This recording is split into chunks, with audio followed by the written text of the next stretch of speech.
Meeting is now called to order. A roll call, please. Vice President Cons, Here. Director Wilburn, Here. Director Yanez, Here. Director Payne, Here. President Shandy. Here. The Pledge of Allegiance will be led by Director Susan Payne.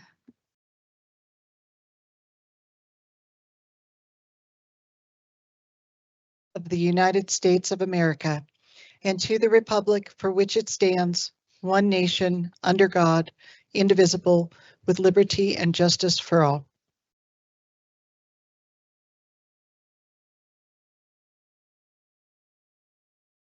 Welcome to our board meeting, our Board of Education meeting this evening.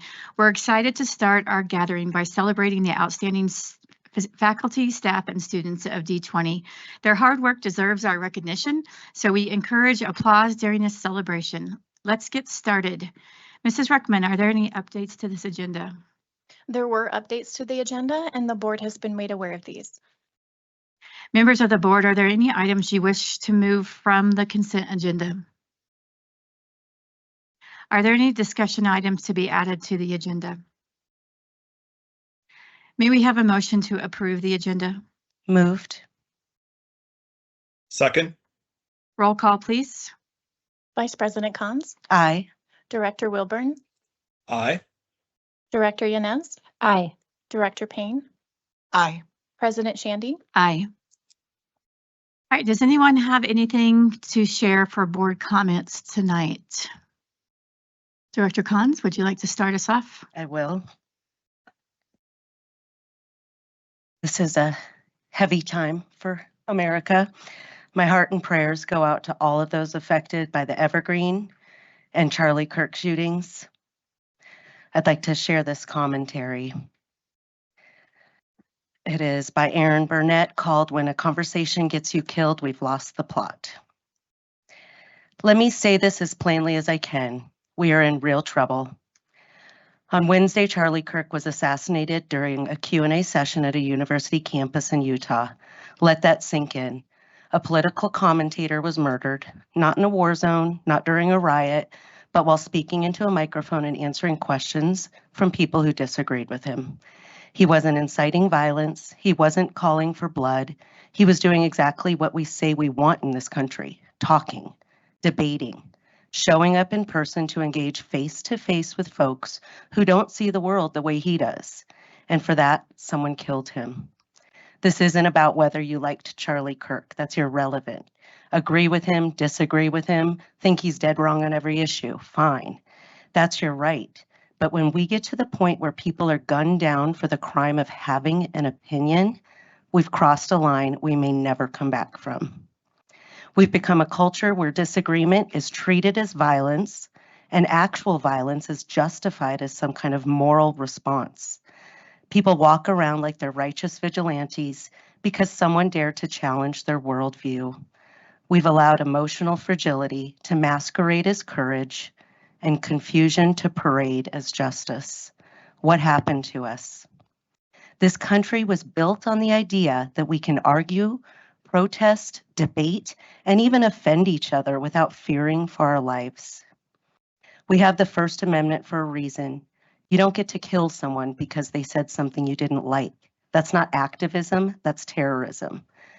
Take the people who cheer this kind of thing on, and yes, there are some, and drop them in Syria or Russia or China. In those countries, they don't even need a reason. You say the wrong thing about the government, you vanish. You criticize the wrong leader, you wind up in a prison cell or a body bag. Over there, people dream of having the freedoms we're squandering here. And yet here we are, a nation so spoiled by liberty that some now see free speech as a threat and silencing others by force as noble. Charlie Kirk showed up. He brought his voice, not a weapon. He opened the floor to questions. He didn't demand silence or compliance. He didn't shout down the opposition. He leaned in, welcomed the challenge, and gave people a shot at changing his mind. He died doing what more of us should be doing, talking across the aisle instead of screaming across it. What happened Wednesday isn't just a tragedy, it's a warning. We've reached a place where many Americans now view their political opponents not as wrong, but as evil. not as misinformed, but as dangerous. And once you convince yourself that that person across from you is dangerous, then anything becomes justified, including murder. This isn't how democracies survive. This is how they collapse. Not with a bang, but with a slow cultural rot, with censorship disguised as safety, with cowardice disguised as conviction, with bullets replacing ballots. If we don't turn this ship around, and soon, we're going to find ourselves in a country that no longer resembles anything close to the America we inherited. And worse, our kids won't know the difference.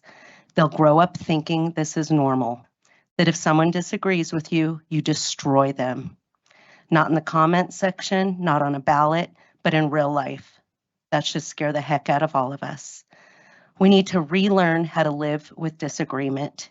We need to stop idolizing outrage and start rebuilding mutual respect, even when, especially when, we don't see eye to eye. Because without that, we're not a country. We're just a powder keg with a flag on it.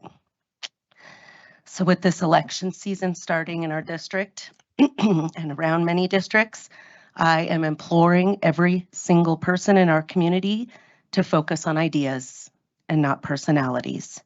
This is the only way to affect positive change and solutions for our students, our staff, and our school district. Focus on people only leads to division and hate. Collaborating on ideas leads to growth and hope. Thank you, Vice President Collins. Director Wilburn, do you have anything you'd like to add? I do. Very well said, Director Collins. Even though you're reading somebody else's words, it's extraordinarily appropriate. As long as we are itemizing those for whom we pray, here within, I think this is less than an hour old. On my feed, it's 37 minutes. There has been a shooting at the United States Naval Academy. Not a lot of details surrounding that, but of course, being home to a service academy right across the street, that's a little bit too close for many of us. So add that to your list. Let us hope everybody there is safe. On a lighter note, I do want to let the room know why I'm not there in person today. We got some great news. That is my oldest son, Connor. Speaking of the Air Force Academy, he is a pilot. That's his wife, Esther, who is also a United States Air Force captain. And they just welcomed our first grandbaby into the world last Wednesday. That is little Jehu. Jehu was born 7 pounds, 3 ounces. My wife and I are here now. We're in Spokane, Washington. They're stationed at Fairchild Air Force Base.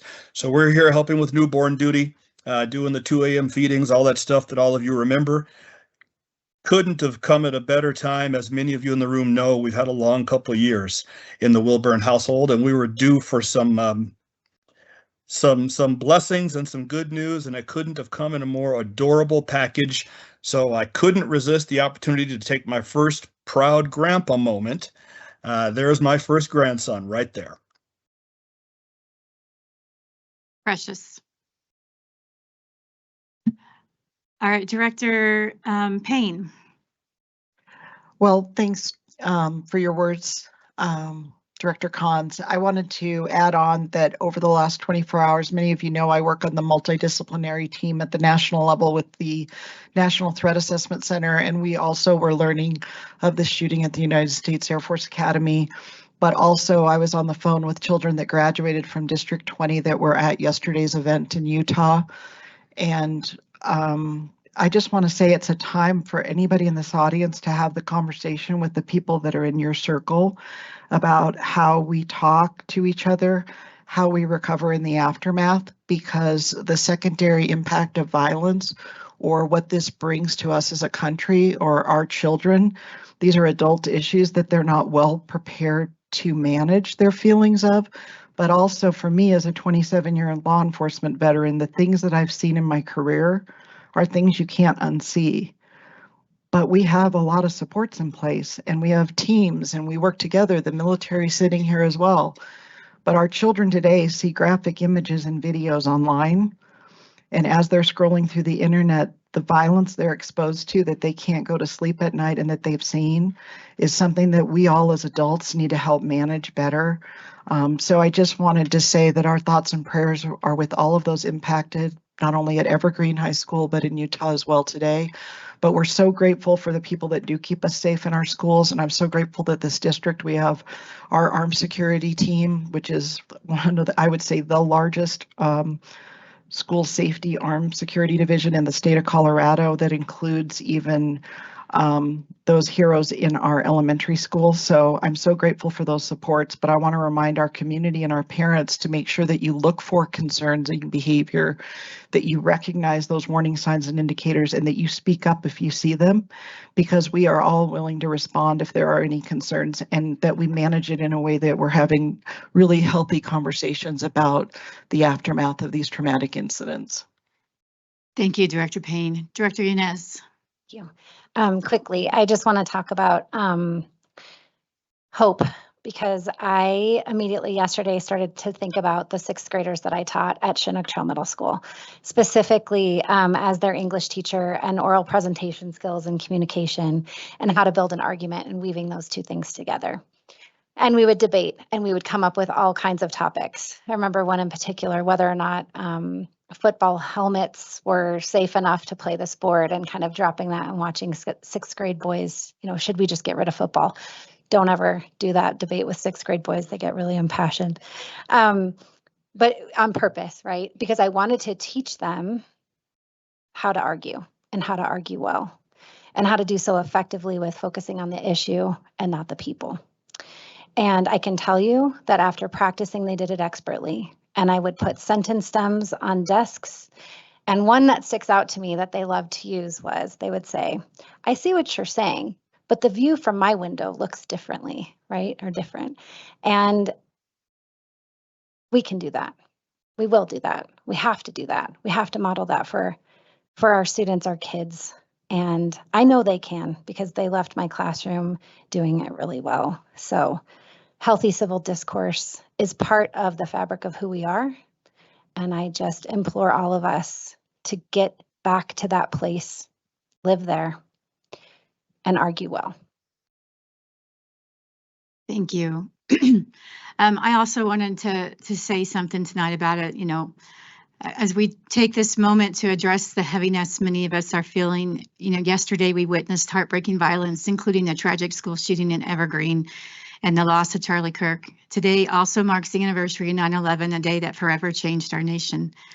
In his address last night, President Trump emphasized the tragic consequence of demonizing those with whom you disagree day after day, year after year, as Vice President Collins talked about. I echo his call for this to stop. We must find ways to treat one another with respect and dignity. And as the adults in the room, it's our responsibility to model this civility for our students. We can have tough conversations and hold different views, but we can do this with civility.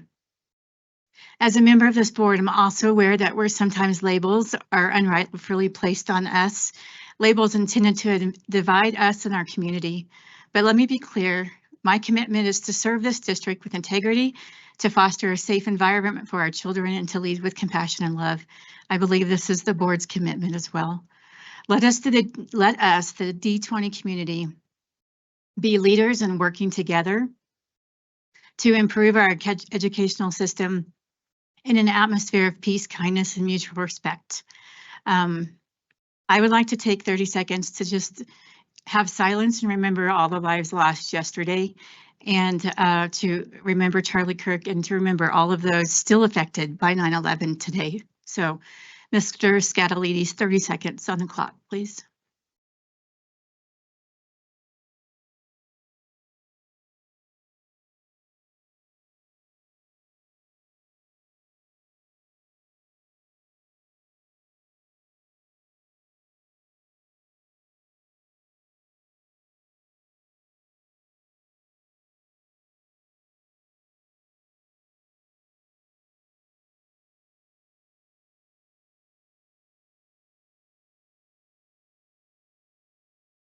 All right, I would like to now turn the focus to a celebration for a second. Colonel, did you have a comment or anything? The only thing I'll add on behalf of General Bauernfein and the United States Air Force Academy, our condolences are with all those who were impacted by the events yesterday. Of course, we are remembering today. Cadets right now are standing in formation on the grounds at the Academy, remembering the events of 9/11 24 years ago, where ordinary Americans became eternal symbols of heroism. To the fearless first responders who charged into flames and the passengers who rose against evil, the soul stolen too soon. Your legacy is the bedrock of our nation's and our nation's resilience. So. Thank you, Colonel. That was beautiful. Okay, so I would like to take a moment for a celebration. We're going to do Spotlight a little bit differently tonight. I would like to invite Mr. Pat Shoemaker to come up, please. I'd like to embarrass you for a moment. In the best of ways, please come forward. I just, I wanted to be able to look you in the eye tonight and say thank you for all you do. You've been under a lot of scrutiny lately, and just couldn't say thank you enough for what you do for your building, for your team, for your teachers. All the accusations that were thrown at you that aren't true. I just wanted to say thank you. So thank you for coming.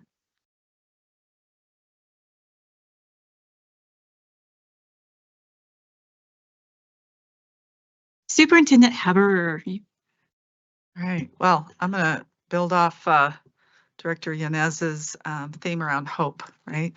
And we have so much to celebrate here in D20 because every day we give our kids hope to become good communicators, both in writing and orally, and know how to put together a good argument, and to be really literate.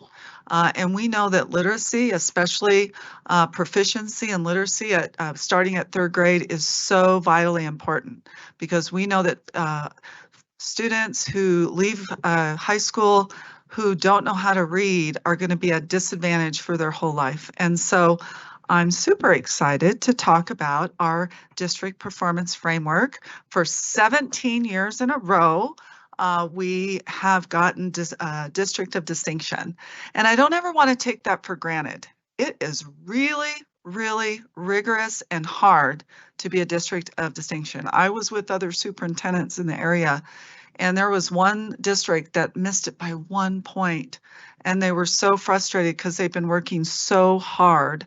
And I think it may be easy to take that for granted here in D20, but we can't ever do that. Our staff, our teachers, our folks here at the EAC, we really have a team that's second to none, and they work hard every day. And we just have so many amazing systems in place to help support our schools and our students. And so it's a true celebration to say that we got accredited with distinction. We work hard every year. If there's some year we don't get it, you know, we're still working hard and we're still achieving well with our kids. So it was this recognition was first established. The first distinction category was in 2008 and 2009 school year. And it signifies that a school district consistently meets or exceeds state expectations across key metrics for student academic growth and achievement. And when you look at, I know that Jolyn Patterson and Dr. Field are going to talk about the strategic plan and our district performance framework a little bit later, but also when you look at the high school performance frameworks, it's all about that post-secondary readiness that we've been focusing on. Number of industry certifications, our graduation rate, and all of that. And I really appreciate that they put those pieces on the high school performance frameworks, because it takes that whole child approach and keep us forward with, you know, we backwards plan, knowing that our students need to be ready to take advantage of those opportunities. I was just with elementary and middle school counselors today, And they're already looking at how can they work together to best prepare students to really put some planning into that ICAP, that individual career and academic plan, but starting to explore their careers and what do I want to do when I grow up? What are my strengths, right? Even preschool kids will sometimes dress up like policemen or firemen, and so it's not too soon. And I was thrilled to find out that many of our counselors in our schools are already using the Galaxy program, which is our new platform that helps students to explore their interests even at early age. And so there's a lot to celebrate there. And just for fun, we did put out a little video that I think truly is a tribute to our amazing teachers. Can you put the sound, please? And then let's reverse it and start it with sound, please.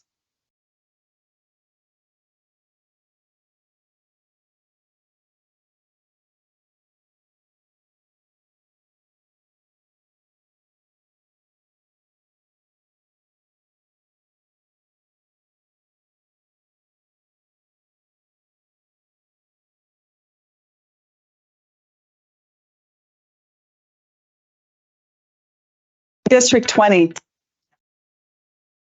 I'll be good. All right.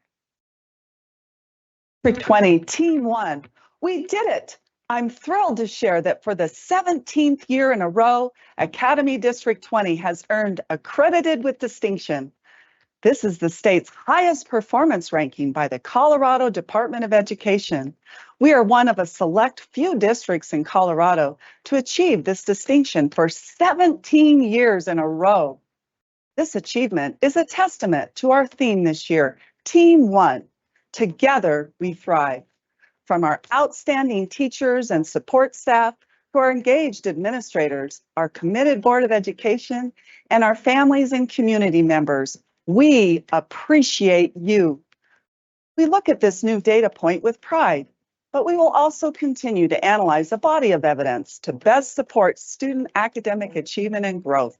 This data will become our roadmap to ensure that all students have the knowledge, skills, and character necessary for post-secondary success. These insights will also strengthen our ability to take a whole child approach with a focus on learning within our professional learning communities, empowering our teachers and staff to meet the individual needs of students.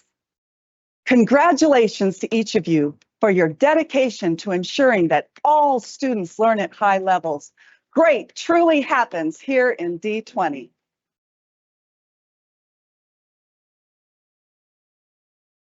Truly appreciate all the amazing Team 1 that we have here, which includes our parents especially. So we also took a chance, we started this last year recognizing schools that had a 74 or higher, which 74 is the cut point for being a school of distinction.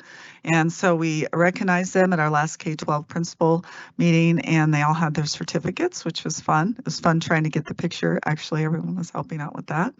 And these are all of our schools, and you can see why we're a district of distinction. We have so many schools that met that mark. And I also want to celebrate schools that aren't on the list because there's various factors that can affect student achievement. There were some schools where maybe they had teachers that for one reason or another had to leave in the summer, and then they had to have like a long-term substitute there. And so every year, you know, people might go up and down. It's a celebration every year. And I told the principals, celebrating these schools is really a celebration of all of our schools and the hard work that all of our teachers do every single day.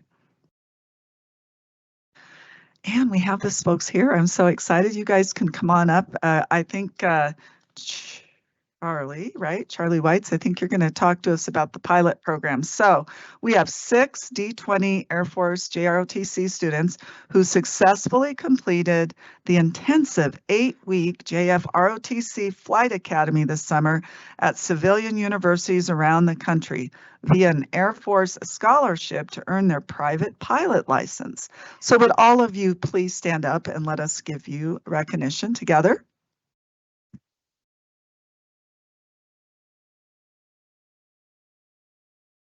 And these students are Zachary Dewing, Liam Bracey, Charles Weitz, who's going to share a little bit about the pilot program and what you experienced. Alina Makamadova, there we are. Sorry about that. Andrew Purdy and Jeremiah Tuteki. So thank you. Let's give them one more round of applause. And we'll ask you guys to stick around because we want to be sure to get a picture with you. So Charlie, can you tell us about your program? Absolutely, yes, ma'am. First of all, I would like to say thank you for the invite to the board meeting tonight. I'm very happy to be here and be able to share my experiences with you tonight. My name is Charles Weitz. As you guys know, I'm joined by just a couple of us who had the amazing opportunity to go down to civilian universities and earn our private pilot's license. So 3 of us, myself, Liam Bracey, and Andrew Purdy, we were lucky enough to go down together. We were all at a university together. Andrew Purdy and I were actually roommates, which is very rare. That's not typically something they do. They like to split up whatever people get selected, send them across different universities. But so we got down there and it was pretty much right out the gate. We were flying every day. So we would get there about 7 a.m. in the morning, and we'd stay there until about 6 p.m. and we'd be flying and doing ground lessons. So we had a partner, and we'd get there, we'd get our weight and balance done for the day, and then we'd head out the door with our instructor, and we'd be out there for 4 hours in the air. And while the other one was back at the airport in the classroom, studying our ground material. So it was really just a great opportunity to learn not only more about flying, but just a lot about ourselves as people and like develop in that way as well. I think I can speak for all of us in saying that we're not just pilots, but we're better people now, which is an awesome thing for me to be able to say. But yeah, we had a lot of fun. I'll share a story, I guess. It was the night after, or it was the day after our night flights. So that the night before, we had been up at, I left the airport, we took off at 11 p.m. and we got back at 3 a.m. from our night flight. And the next day I was tired. I got some good sleep, but we landed back on the ground and we were refueling, and it's actually kind of, they wanted to give me a call sign, but we were on the ground, we were refueling at the fuel tank, and I'm filling up my tank and the nozzle slips out of my hand and it hits the wing, and I absolutely spray my instructor all over in the face. And at that moment, I felt quite stupid in that moment, but it was all right. But yeah, just those moments and those kind of things are what push us to be like, those experiences are just so much more valuable than anything else I've ever done in my entire life. And I would just like to say again, thank you for inviting us out here and allowing us to share tonight. Thank you. Thank you. And Colonel Hubert, will you please stand up? I just want to give a round of applause to Colonel Hubert. His team, they win national awards every year, and I know appreciate your leadership and putting this together to give our students this opportunity. So let's give Colonel Hubert a hand as well. And read his book if you haven't already. Yes. She said, read your book. I know you're an author now too, so yeah.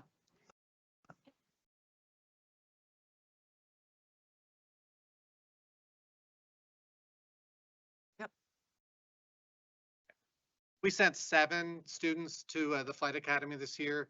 They picked 225 students from 850 JRTC units.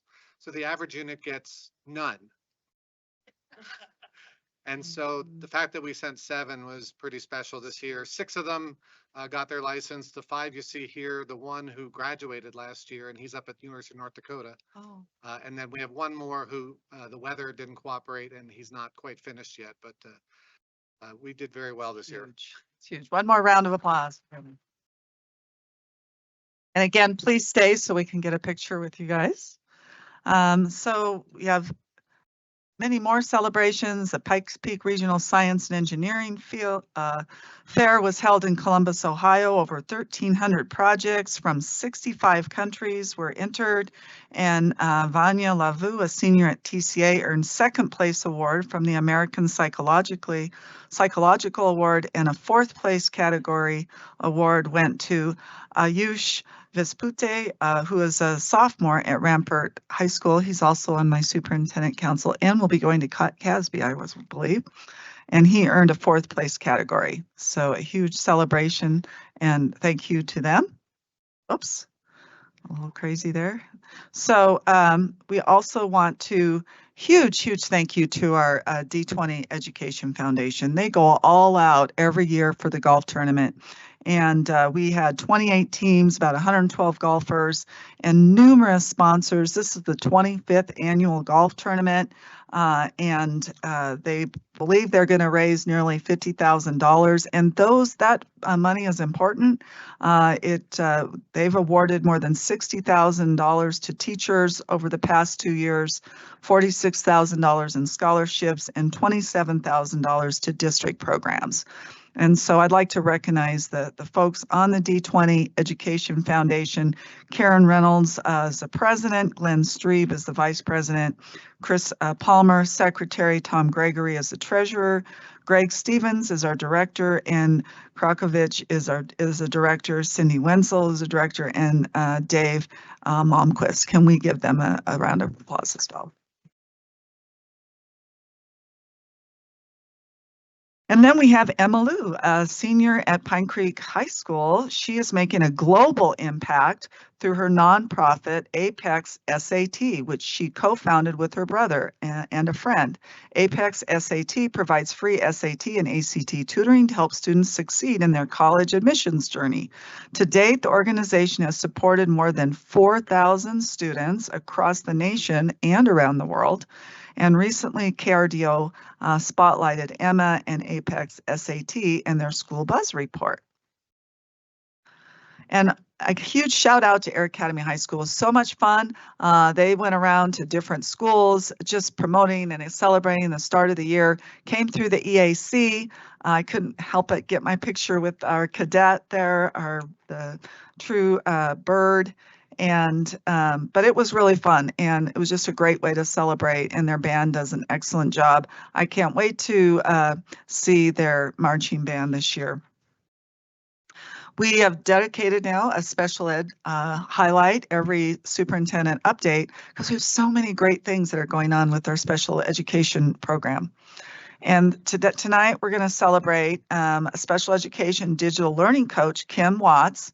She received an $8,500 grant from the Colorado Statewide Internet Portable Authority to advance digital accessibility under House Bill 21110. This funding is going to support auditing, redesigning, and staff training to ensure equitable access for students with disabilities. The award was presented by the Denver Broncos from the legend Terrell Davis and highlights our district's commitment to accessibility and inclusive learning. So a huge thank you to Kim Watts. And then we talked about at the end of the year, how do we tie the superintendent update to the strategic plan? So this is our first attempt with that. All of those school visits really are also about connection, but also around academic excellence. I walk classrooms with principals, and their APs are starting to join too. And after we go into a teacher's classroom, we come out and say, you know, what did you see? What were the celebrations? What might be some wonderings or potential next steps? And it's just really been a great opportunity to hear the reflection. I'm learning so much more about teaching and learning that happens in our classrooms, and just that conversation has been really helpful also in letting me know, okay, what's really working in the classroom, and then Susan and I come back and talk, and we're able to take that to different district departments based on what I'm hearing during those walkthroughs. So that has been really awesome.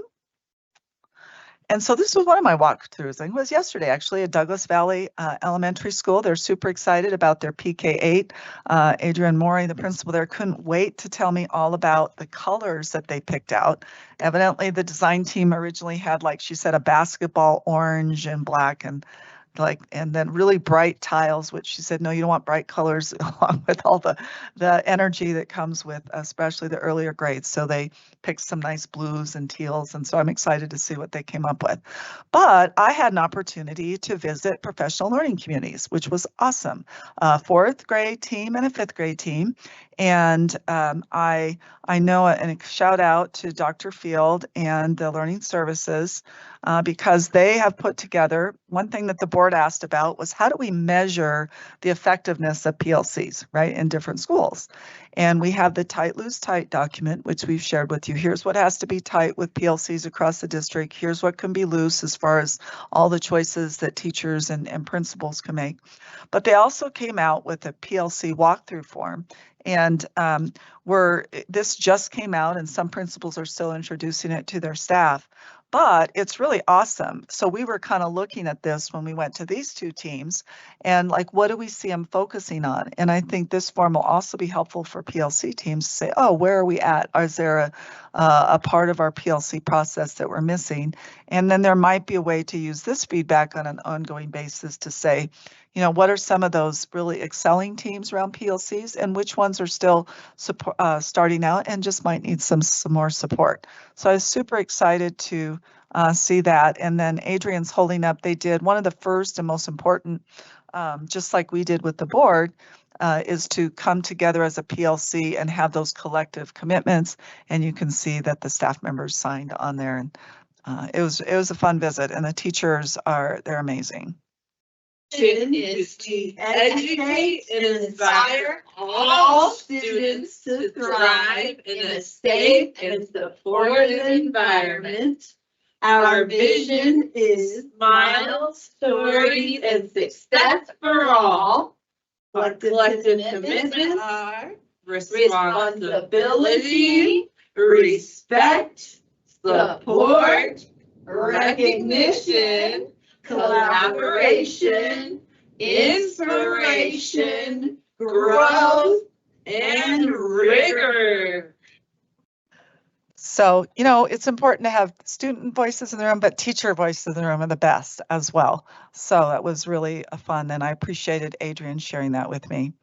Dr. Field and I are collaborating with UCCS to do our principal cohort. We have 20 teachers and other licensed staff who are part of this cohort, and I am an adjunct with UCCS in helping Dr. Field and our UCCS partner to do a class on vision, ethics, and politics, and it's been awesome. We really have some amazing teachers and other licensed staff that are a part of this cohort, and it's been really fun to get to know them and spend some time. And you learn so much about what's happening in schools too, right, Dr. Field? When you're listening to the conversations, you kind of get an inside view of what's going really well and maybe where there's some places we still need to provide support. Teacher Cadet Program. It was so fun. I had a chance to have the teacher cadets come and visit with me. And we have, how many do we have? Get there. We have 9 seniors from the Teacher Cadet Program who came, and they are from like Village High School, Discovery Canyon has quite a few, and Air Academy were the 3 schools that were represented there. And they were just excited. I asked them what level they wanted to teach at, and most of them said elementary. So I tried to talk them into exploring some secondary options as well, since I was a secondary teacher. But they were just a joy, and they're super excited about the program. And really a special thank you to Dr. Becky Harris, Dr. Koselek, Shane Knight, Mark Belcher, Peter Risting, Chris Eggleston, Kathleen Garner, and Kaylee Arthur. They, after they met with me, they had a chance to do kind of a job shadowing each of these folks to learn more about all the different aspects that keep a district running. Discovery Canyon Elementary School, Principal Steve Scott and staff from DCC Elementary visited Children's Hospital last week to deliver a special gift. The school community came together to collect new children's books for the hospital's neonatal intensive care unit. And the NICU team encourages families to read with their infants during their stay. And thanks to this donation, families will have an even greater selection of books to enjoy together. So we did start up our engagement meetings again, which was awesome. And I'll show you a list of all the different groups that we are meeting with, that I'm meeting with on a regular basis. And again, our student superintendent advisory council, we have 26 students total, both juniors and seniors. It's the largest group that I've had since I've been here. And they represent each of our 7 high schools, which is awesome. And we had a chance to share about the portrait of the graduate. And then it was really fun. We had a chance to share about AI. And they were really excited to give us some very direct feedback around that. And we also talked about Navigator, and it is an amazing program. Not only does it give students an opportunity to explore careers, there is PSAT and SAT prep tests on there. So if I was a parent and I had a junior or senior, I'd want them to get on and start, take some of those tests ahead of time. Not the actual test, but a prep test. And the really cool thing is it's got a electronic portfolio, which I actually started talking to elementary and middle school counselors about.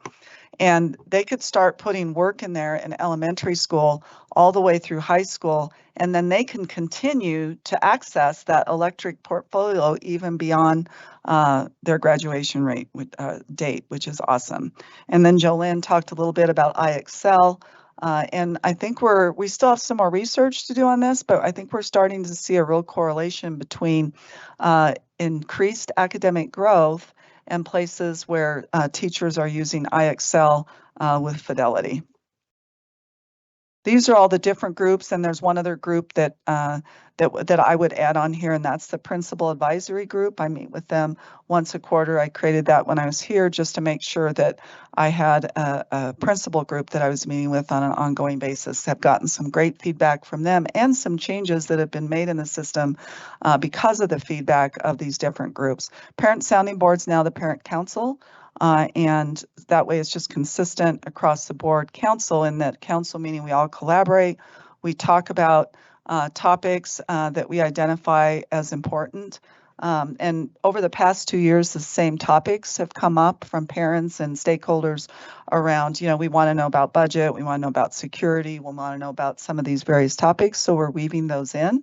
But really the purpose, share important district initiatives, receive feedback related to the strategic plan or significant topics that we have during those sessions. And we came up with shared agreements last year, so you can take a look at those. And I'll be sharing this again with all of the different councils in our October meeting. And it's also different this year because we're going to have a field trip to Liberty, and stakeholders, we have a limited amount, but across all this different engagement groups, they have an opportunity to sign up to go to Liberty and to take a tour of the schools. And then in the spring, we're hoping to go to the Chinooks and give parents, our patrons are really excited about getting into schools, to give them a chance to actually get in schools and not just sit here at the EAC for those time periods. I am so excited about the root cause analysis that we're doing. We celebrated the district performance framework, but there's always room for improvement, always. And we're always digging into data. And I think of all the amazing thing that's happened in D20, this is truly a systemic effort. I have not seen this level of analysis and work around data in any other district I've been in. And so really a shout out to Dr. Field, Learning Services, principals, and their leadership with teachers to really dig in. And I was super excited. So I'm gonna bring another form and then kind of pass it around during our break. and I've got a picture of it there. So that's called a fishbone, and they kind of, the principals were together with an AP or a teacher from their school, and they were brainstorming, okay, here's our data. What are some, and this is an example, this isn't a real one, but it's one that Dr. Koselleck put together.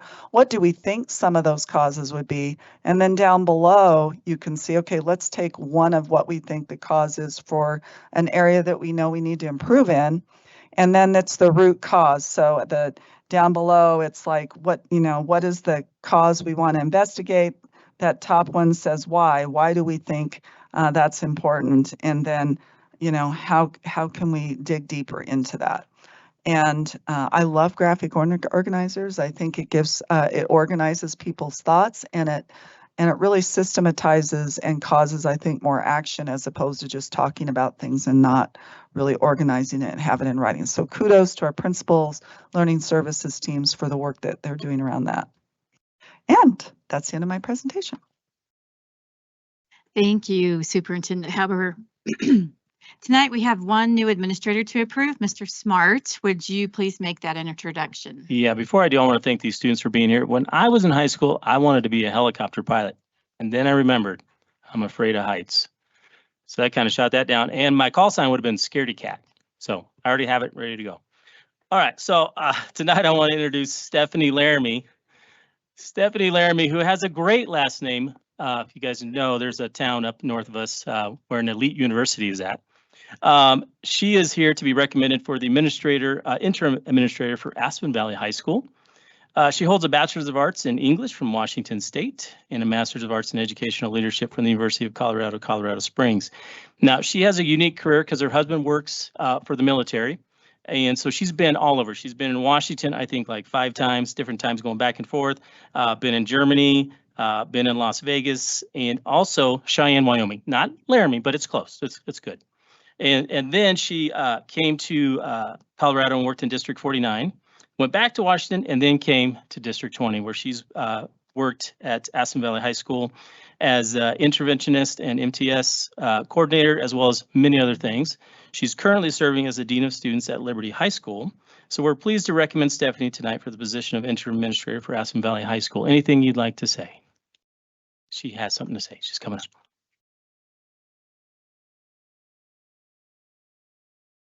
It's true. My educational journey is pretty long. I've been in education for 22 years. I started in Washington State, and this is a dream come true for me. So I just really wanted to say thank you for the opportunity. I really love Aspen Valley High School. I never knew alternative education until I put my foot in the door there a few years ago. And so I'm just really looking forward to an awesome year. And thank you so much.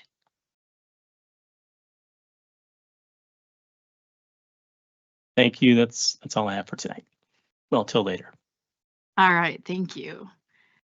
We need a motion to approve the consent agenda as posted. Moved. Second. Roll call, please. Vice President Cons, Aye. Director Wilburn, Aye. Director Yanez, Aye. Director Payne, Aye. President Shandy. Aye. There are 19 people right now viewing the live stream. We're going to take a 10-minute break to take pictures with all of those recognized. See you in 10.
2-minute warning. This is our 2-minute warning.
On a red line. 10 seconds. Please find your seats. Thank you.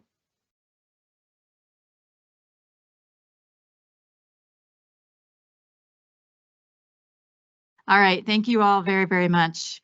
It's always incredibly inspiring to begin our meeting by celebrating the hard work and achievements of our D20 students, faculty, and staff. Now we transition into the business portion of our meeting, a time for thoughtful discussion and decision making. Out of respect for this focus, we ask that applause be held during this part of the session as we shift our attention to the important work ahead. Thank you so very much. There are no items pulled from the consent agenda. That takes us to our written report, starting with hiring report. Does anyone have any comments or questions? All right. Summer School 2025 summary report. Does anyone have any questions or comments? Vice President Cons. Thank you. Really, I just wanted to point out and give congratulations to Ms. Ruskin and her team for the success of the summer reading program. I assume that's still your thing, but it looks like you found a winning model. I feel like the results were mixed the last few years and just some huge strides. So I just want to say congrats to you and your team. Thank you, Vice President Cons. New licensed staff orientation. Does anyone have any questions or comments? Vice President Cons. 2 comments. Mr. Smart already stole my thunder because he was making sure we knew, but I did notice that the feedback, the evaluations from the new staff for all of our cabinet's presentations, Mr. Smart got 98 and 99% positive results. So way to go. Thank you very much to you and your team.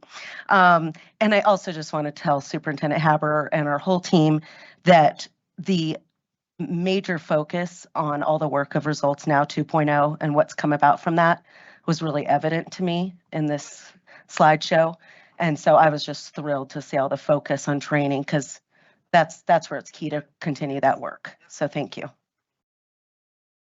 Glad to know that the name of Schmoker has not become a dirty word as we all focus on that. So 2025 summer projects update. Does anyone have any questions or comments?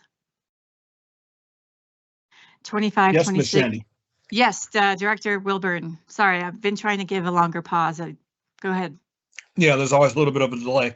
I'm having some tech difficulties. I can't see the report and I'm not sure who's in the room, but I remember last time we got this report last year, there was some repair work on elevators that we talked about because there were some complications or what have you. I seem to remember when I reviewed this report a couple of days ago that those same repairs were now on a temporary hiatus, on a hold. Something was going on. Can we get an update on whatever that is and wherever that is? Mike Redmond. Yes, Mr. Redmond will come up. Mr. Wilburn, he's our Director for Facilities, and he will explain why the work needed to be suspended until this upcoming summer. Yes, unfortunately, the people we're working with just up and decided to move their whole business to a different state. So, in movement, yeah, it took us by surprise in moving a company as large as theirs. Our elevator parts and the things we needed ended up getting misplaced as they are shipping everything around. So what's going to happen is the elevator repairs will get added to next year's elevator repairs. So when I come in June and give you the presentation saying this is what we're going to do for the summer, there'll be 4 elevators that we're working on at that time. Okay, cool. So nothing inside of our control. So I No. did actually remember seeing that. I was it Aspen Valley? Where was that? Is it Liberty? I don't want to say the wrong place. So Aspen Valley and Rampart. Rampart. Okay. Thank you. Yep, Aspen Valley High School. All right, thank you very much. Thank 25-26 student enrollment update. Does anyone have any questions or comments? Changes to administrative policies update. Does anyone have any questions or comments? Vice President Kunz. Sorry, just trying to follow my notes here. Yep, no, you're fine. 2 things. I had just, in our agenda setting meeting with Superintendent Haber, I had just asked if on a future agenda we could talk about cell phone device prohibitions, get an update from the schools. But then lo and behold, the next day, I see that your administrative team just added this whole policy or updated the JICJ, so district-wide. So we can take that off a future agenda because that answers my question. I was so thrilled to see that we did that district-wide. So thank you for your leadership and your team for doing that and supporting our kids' focus on the material and not the devices. And then another question I did have was, policy EGAEA. Say that again, please. EGAEA. I can pull up the photo just so I can tell you. Let's see here. Electronic communication. So I had very briefly given you some feedback that teachers had told me that second day of school visits, where they were concerned about the 60-day retention of emails because they felt like they were really concerned if they had to pull up old emails from students and whatnot, and it wasn't long enough. So Yeah, thank you. And actually, we meant to pull that off of this one because we talked about it again in cabinet, and we want to relook at the time period. So Zach, do you want to talk about that just a little bit, kind of what we're doing around it? Yeah, so after several conversations and some input from a lot of people, we started bringing that up at cabinet and are going to start drafting a new policy. There's still a couple of questions we're looking at in terms of how the system works and some different options we have there. So that's something that's on my to-do list right now and should be coming relatively soon, hopefully. well, good. Just on behalf of the staff, I just appreciate you revisiting that because you'd never know which emails you have to save at the time. So thank you. Awesome, thank you. All right, that takes us into presentations. So report of 2025 CMAS results and district and school performance framework results. Superintendent Haber. Again, we're excited about our results, but we're also, as I showed you with the root cause analysis diagram and all the principals really spending good time together. We got good feedback from principals that they appreciated that we allotted time, a lot of time for them to sit down with the support from Learning Services to really dig into their performance frameworks. And so I'm excited for Dr. Field and Jillian Patterson to share more about our CMAS results and our district performance frameworks. Yes, and Dr. Field's here for support, and since we partner every day, she came to sit by me. So here we go. Oh, I have to push the button. first job, button pushing. What we always want to think about is that in District 20, about 4 years ago, we created our balanced assessment system so that we're looking at the different types of assessments that we're using in the district.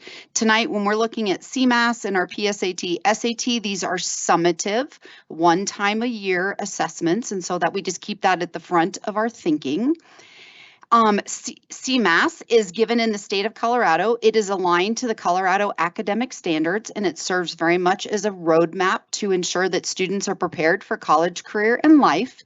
These tests are given at the end of the year, and we always want to think about this as one, I always say, body of evidence or one indicator that can be used to tell us how our students are doing. And that's why we have, you've heard us talk about MAP growth before, which is our benchmark assessment that we do 2 to 3 times a year, which helps us determine how we might perform on CMAS. So the CMAS assessments, this is just an overview. Since 2023, the assessments and the grade levels they're given to have not changed. So as a reminder, it is given to our students. CMAS is for grades 3 through 8. That would include English language arts and math. Science is given to grades 5, 8, and 11. And then at the 9th and 10th grade, our students participate in PSAT, and at the 11th grade, they take the SAT assessment through the state of Colorado. These assessments, we get 2 different types of scores. So tonight, when we look at scores here in a minute, you will see the first scores that we receive from the state are performance ratings, and there's 5 ratings from exceeds to did not meet. Often we see these performance ratings in the newspaper and in the press because they talk about kids that meet and exceed. And so we're looking at those categories. For accountability, the state of Colorado uses yet a different set of cut points and expectations. And so that's why you'll see the different colors and shading and why those are used differently. So the second half of my presentation tonight looks at our district performance framework, and that's where all those accountability scores come from as well. So CMAS, just a quick overview of participation rates. Also on the front of, so the district performance framework is known as a DPF. So to save us a lot of letters tonight, we're going to go with DPF on that. The DPF has the participation rates on the front of it, so we'll look at that in just a few minutes, but I wanted to give you the overall participation rates. You'll notice there's 2 categories. There's a category of total participation, and then to the right of that is accountability participation.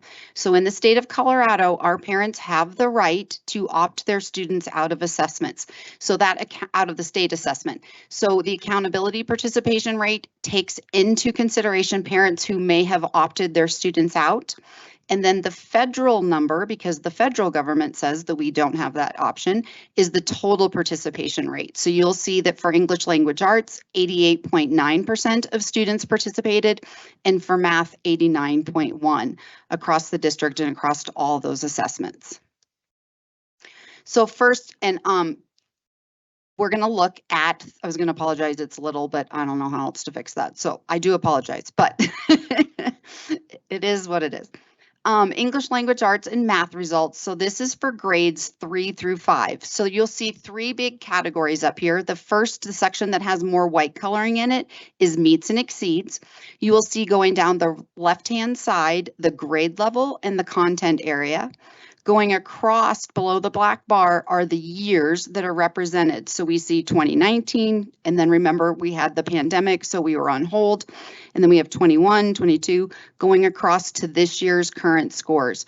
This year's current scores are highlighted in blue for Academy District 20, and then orange indicates the state of Colorado. So that first section is meets and exceeds. The second section is an average scale score. So that looks at our achievement scores. It looks at every student that was in that classroom that day that took the assessment. The third box looks at our student growth percentile or median growth percentile. So that looks at how did students perform over time. So it's looking at the exact same students from one year to the next. So then I put together an overview for us on this. So for the meets and exceeds, we outperformed the state in English language arts and math. For our achievement scale scores, so that's an average score, we outperformed the state in English language arts and math. And then an area of focus that we've been having a lot of conversations around for, because with learning services, the root causes, all the work we've been doing with schools and principals as well, is that we know we want to focus on English language arts and math in 5th grade, because we did see a decrease in scores. And so that's an area that we're definitely watching and looking at more closely. Then moving to, this is the same type of chart, except for this is grades 6 through 8. So again, we have meets and exceeds, we have the average scale scores, and we have the median growth percentile. And I did another overview for you. So under the category of meets and exceeds, we again outperformed the state. Did I go backwards? Oh, it does say, huh? The other way. There you go. How, oh, there's a red button. Teamwork. It's like, how did I do that? For a minute, thought I had it. Okay, it looked vaguely familiar, but you know. Okay, so now we're gonna look at. It's a long day. It's a long week. Overview for grades 6 through 8, meets and exceeds. We outperformed the state in English language arts and math. For our achievement scale scores, we outperformed the state in English language arts and math. Our growth in 8th grade ELA moved from a 49 of approaching to meets. That's an important, when you look like even from a distance at these color sheets, yellow would be approaching. And so we want to see ourselves move out of a category and move higher. So that's why that's a highlight. And then an area of focus for us would be in achievement. So remember, that's how the kids performed that day in that class. We would look at math for grades 6 and 7. So then at high school, we take the PSAT and SAT, which is the Colorado State Assessment. It's the assessment the state is using. So again, we have similar results, except for this, they don't provide us the meets and exceeds piece. We look at the accountability ratings. So that's where you see the color coding change a little bit. At the top going across, it's set up very much like the previous ones, except for at the top you have the average scale score for achievement. In SAT, they call it evidence-based reading and writing, EBRW, or English language arts. So at the top, you have that achievement, and then at the bottom, you have growth. And then I'm going to let you take a look at math. So the same setup, grade levels on the left, years of performance going across, how we performed compared to the state of Colorado. And then the highlights. So PSAT, SAT growth and achievement scores exceeded or met the state in all grade level assessments. Grade 11 math for the SAT average scale score was a 525, up from a 518 in 2024. This is a particular indicator that you'll see represented tonight in the strategic plan as well, because we're looking at that graduation requirement. And originally the state had set that at a 50, and for the last 2 years, they're dropping it to a 480. But what did I say? Say 50. To a 50? No, Sorry. 500.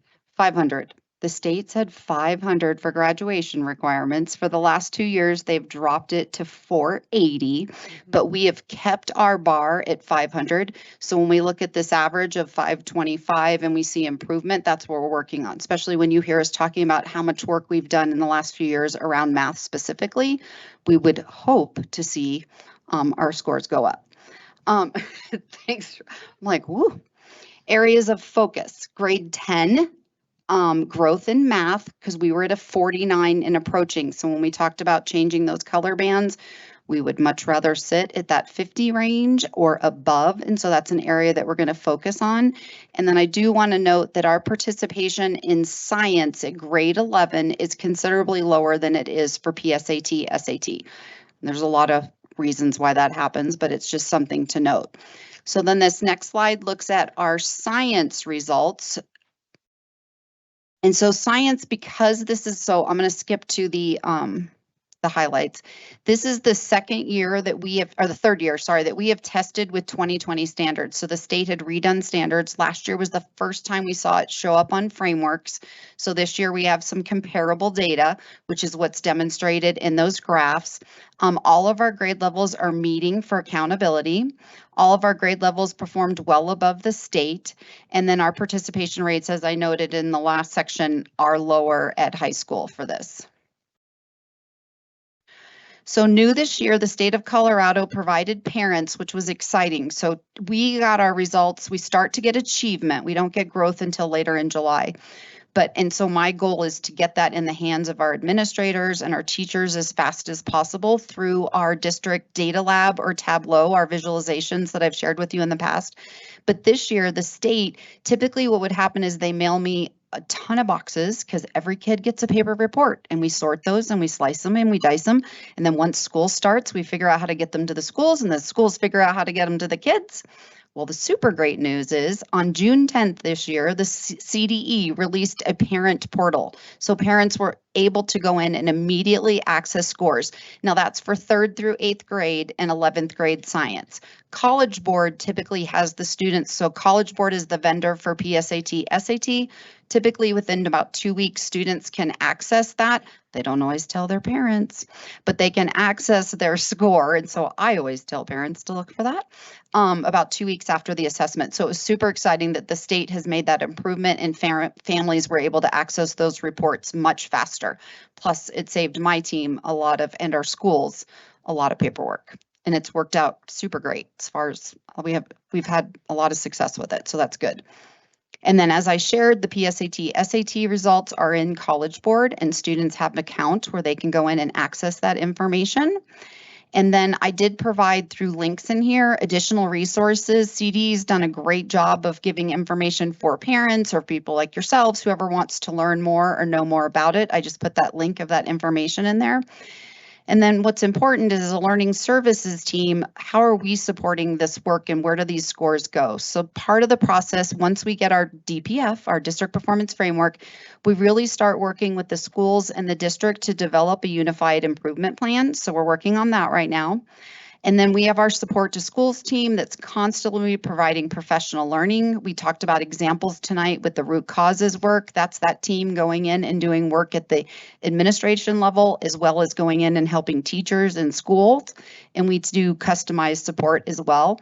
And then we keep our focus the whole time on our professional learning communities. Tonight's really is about that results orientation. What are the results from our assessments?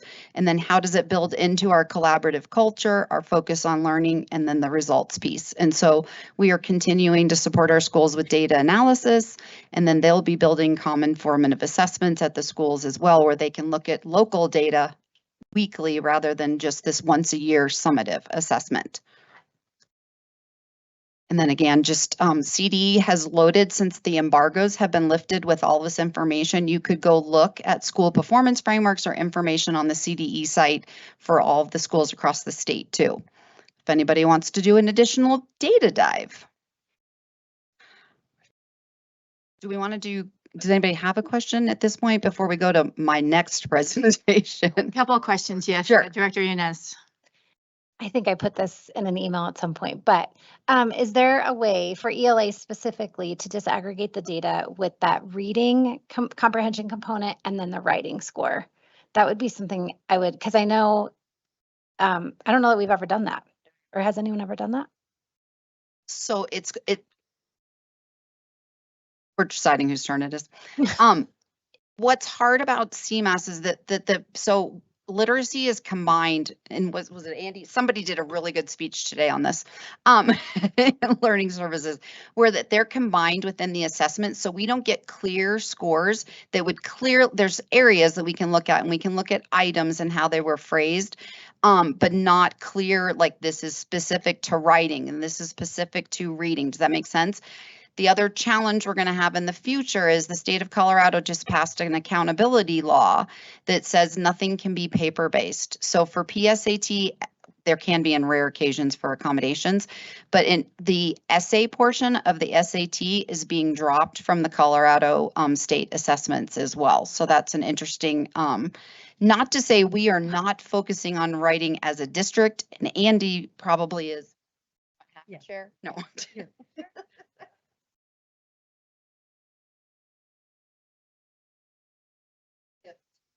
Sure. Yes. So when we were discussing your question, it came up that we do with our schools and teachers an item analysis. And in that item analysis, we can pull out a little bit how students have done specifically on the writing tasks. Interestingly, they're often writing about what they have read. So they're really hard to pull apart because there's some reading comprehension that happens that they're applying within their writing. So it is tricky, but again, yep, just something that we continue to look at through our day-to-day practices with students. I absolutely know that also grading writing, as I did that many times. It's so subjective. And so even to like, when we would walk through prompts with 3rd, 4th, and 5th graders, right? Like this is a 3 and this is a 2 and this is a 1 and this is a 0 and all of that. I think what I'm hearing you say is that the state needs to do a better job of creating an assessment where we could actually get some better data. And I'm not saying I have the answers, but I'm just saying, especially with the focus that we have with Results 2.0, assessing writing is hard, period. But also if we're spending the time doing this and we get all of this data, it would be really nice to have an assessment that actually you could parse some of that out. That's all. I don't know how to solve that problem, but it is one that I think we need to solve. Back in the day, Yeah.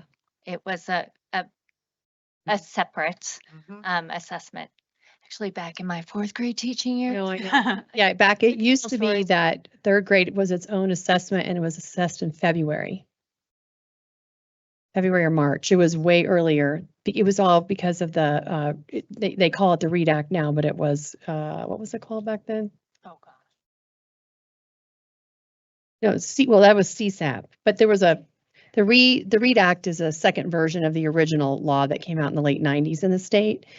And we used to do 3rd grade separately in a completely different window, and the test was very different, and it was all comprehension. And then there was a writing prompt. All right, there you go. Director Payne. Thank you for all that. I do have a question. Dr. Field, where do we rank? I mean, since all our comparisons are the average of the state of Colorado and where we compare there, where does the state rank nationally when it comes to K through 12 and their ranking on K through 12 education? Is that, I'm like nationally, William and I need to look into that. Gives us context. So when we get to the DPF in a minute, in your little handy dandy packet I gave you, I went through because that's our rating of everything that we do, whether it's elementary, middle, high, and post-secondary. I did give you a cheat sheet that we can look at in a minute with the DPF that shows where we ranked, because we know we're accredited with distinction, and there were 17 school districts, and then we were I wrote it on that slide, but I'm not that. I want to say it was 8 or 9. I just can't remember if it was 8 or 9.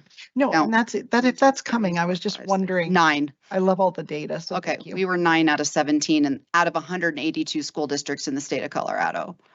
So, but I also want to say that it's easier for a much smaller school district to get accredited with distinction because of their N sizes, and so. Jolene and I believe we are the largest and have been the largest, highest performing school district in the state for years. Good, again, good context to it all.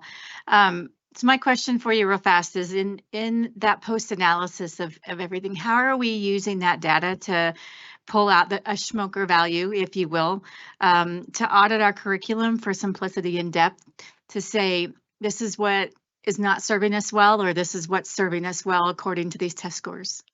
So I would say today we did middle school principals and we did root cause analysis with them. And I was sitting with one of our middle school principals who is doing exactly that, looking at the 6th grade resource that they use, or an IB school, and just really identifying those priority standards with the Colorado academic standards to ensure that what teachers are using to teach with actually their teaching priority standards.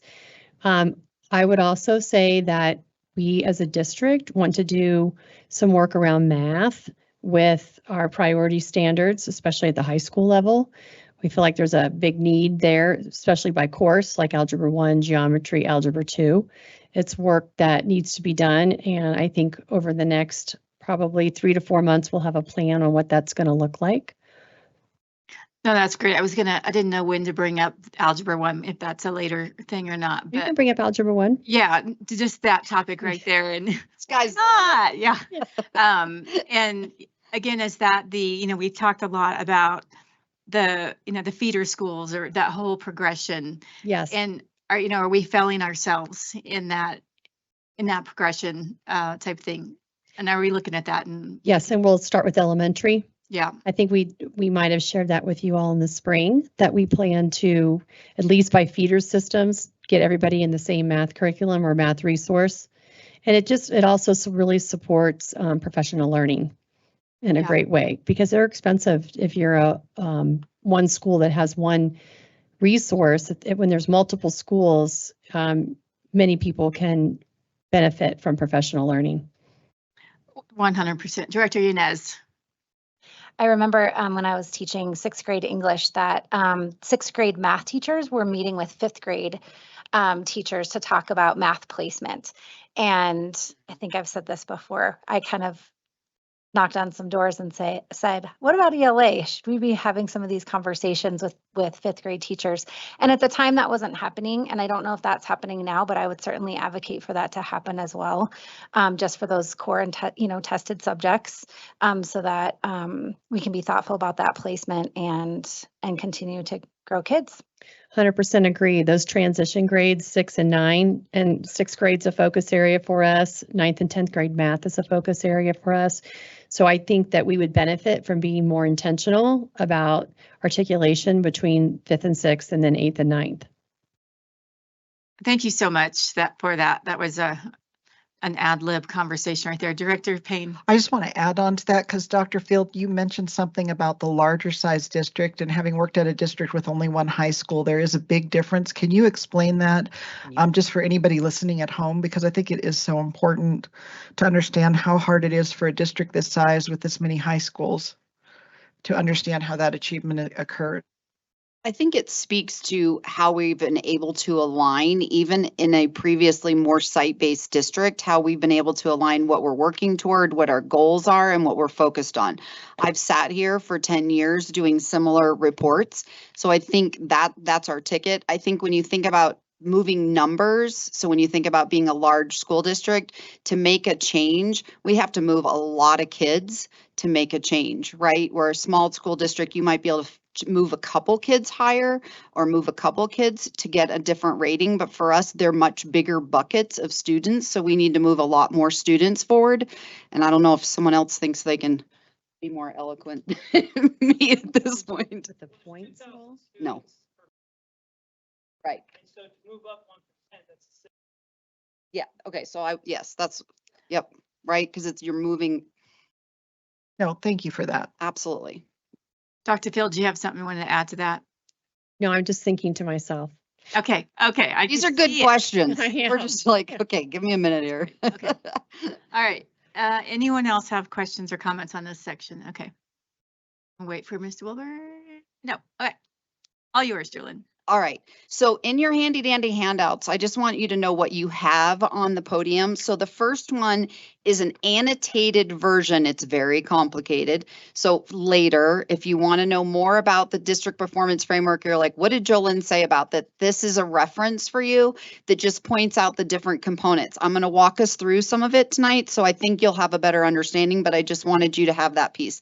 The second document is the district performance framework. So you've seen screenshots and you may have had the copy, but I wanted you to have your own handy dandy copy because I carry it wherever I go now. That's why I have a cart instead of a bag at this point in my life. The next one has a lot of green, a few yellows and reds. This is how our schools in the district performed over time. So the district gets a performance framework and then each of our schools. They're done differently. So during my presentation, I'll share some of the differences for you, but I just want you to know that this is over time. So the far right column is 2025 and then the change from 24 to 25, if we saw an increase in the framework or a reduction, okay? And then the second 2 pages in here are the lower, so when we look at the framework in a minute, we'll see where the big bucket categories are. So the other 2 pages with that document really focus on the big buckets. The last the last one we're going to save for the strategic plan presentation. Don't worry, I'm not done for tonight. I got a third group for you. So the strategic plan piece will come after this. This one I put together today for you, or yesterday, thinking about some of your questions around where did we perform compared to other people. So if you start on the side with the header that says we are credited with distinction, that is, I get a giant spreadsheet from the state, so I just did a screenshot for you of where we performed compared to all the school districts that were accredited with distinction. So there were 17 of those, and we just shared a minute ago that we were number 9. The 2 bottom color-coded boxes look at accreditation ratings across districts is on the left. Schools are on the right. So when we look at our schools that are green on that previous handout, they're on a performance plan, and that shows you the data across the state of Colorado. So when you think about how do we compare to other people, and then on the left-hand side is about the state for accreditation or being accredited. And that's where we've been accredited for 17 years, but don't get confused, that's 17 schools on there because it's the same number twice, right? And then the back side, I just went through and did more of Jolene's list of who I thought would be interesting.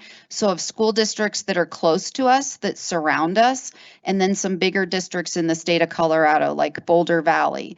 We know Cheyenne Mountain is always accredited with distinction as well. They're a much smaller school district. So size, there are comparisons, but I also wanted you to see where did District 49 and where did District 11 and some of the larger school districts around us so that you can see comparison. And I have more data if we need it, just don't have it all with me tonight. All right, are we ready now? That's really helpful. Okay, good. Really, I love that. No. That's awesome. I know, you're like, great. No, no, it's all right. I learn something new every day in this job, so as long as I can just try to stay in front of it. All right, so the purpose of the school performance really tells us how we're comparing in the state, and it gives school communities and the community information on how districts are performing. It also allows the state of Colorado to, on occasion, direct funding when we think about funding that's available at the state level, where you direct resources to areas of need. So when I talked about district plans versus school plans, so districts are either accredited with distinction, accredited, improvement, priority improvement, or turnaround. So those are the categories that are used for school districts and the percentages. So the 74, when we talked about the schools that we gave certificates to this last week, that's what we're using as a criteria, because that's where we're trying to get to as a school district as well. So schools, on the other hand, are graded on a very different scale. So they are either performance or improvement, priority improvement, or turnaround. So performance is that 53 to 100 in all of our schools. We do have 2 schools this year on an improvement plan. So we've been working and talking about that and how we will support them. And we do not have any schools on priority improvement or turnaround. In priority improvement, the state gets involved. We don't want that. Right. This is just a little bit more information about what each of those ratings and plans. So when you can't sleep, you can come back and read some more information. I just want you to have those details and that information. So the next piece is when you ask me, what's it take? Like I think of Mrs. Payne, when you said, what's it take to move a large school district? On the back of your handy dandy school performance framework are the cut points. So all of the every content area, every grade level, everything has a different cut point on this. So it gets very sophisticated and very mathematical. But I just want you to know that's where all these cut points come from in the scoring. So some of the processes we do is we look at how close are we to that cut point? What would it take to boost us a little bit more? Because we're always trying to get better as an area of focus. So then when we start to look at the frameworks, there are 3 big buckets. The third bucket only shows up on high school. So we have academic achievement. We talked about when we looked at our CMAS scores, how did kids score on that test, on that day, in that classroom? And then academic growth, how did those kids perform over time? And then when we look at post-secondary workforce readiness, which people say PWR a lot, so you might hear the acronym, it looks at those graduation rates, the dropout rates, matriculation, which gets very complicated, but it really looks at what kids are doing after they leave high school. And then the SAT and for English language arts and math sit in that third bucket. So when we start to look at the these buckets, the top indicator here, I don't like it when I can't see what's happening behind me, but I'm gonna trust you all are still smiling. The academic achievement at the elementary level is 40% of the score. The other percentage is 60%. So the state is looking at growth more heavily than achievement. And when we get to the insides, I always call it the guts of the DPF, this will make more sense too. For our high schools, 30% is achievement, 40% is growth, and 30% is post-secondary workforce readiness. On the front of your handy dandy DPF, on the bottom section, the very last section, is where it shows the total scores across each area. So for elementary, you'll see academic achievement, academic growth, same thing for middle school. High school has that third bucket.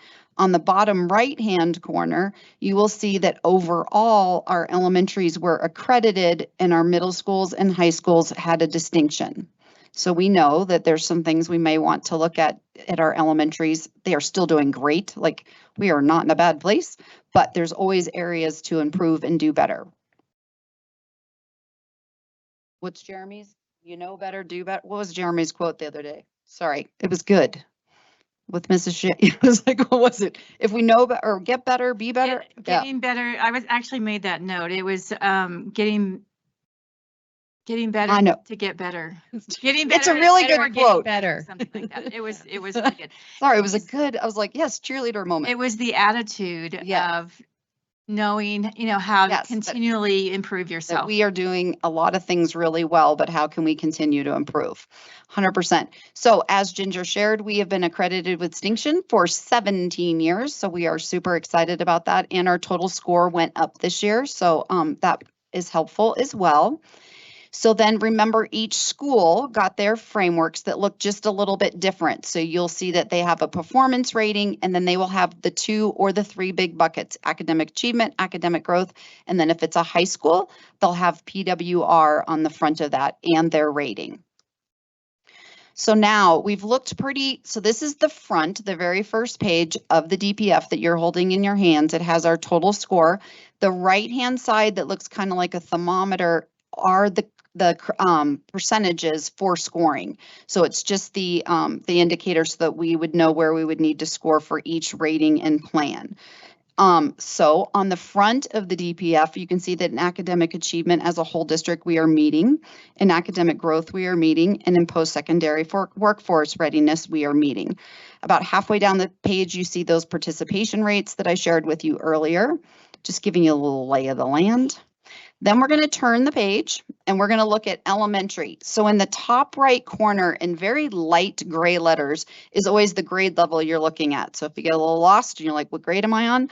So when we're looking at this, we are looking at elementary. The top half of the page is focused on academic achievement. It's broken into English language arts, math, and science performance by all students, and then our subgroups. And then at the bottom of the page is academic growth for English language arts and math. So remember, for growth, this would represent our 4th and 5th graders because they would have had to have taken the assessment as a 3rd grader and moved to 4th grade. And then our 5th graders would have had to have been a 4th grader and then moved to 5th grade as well.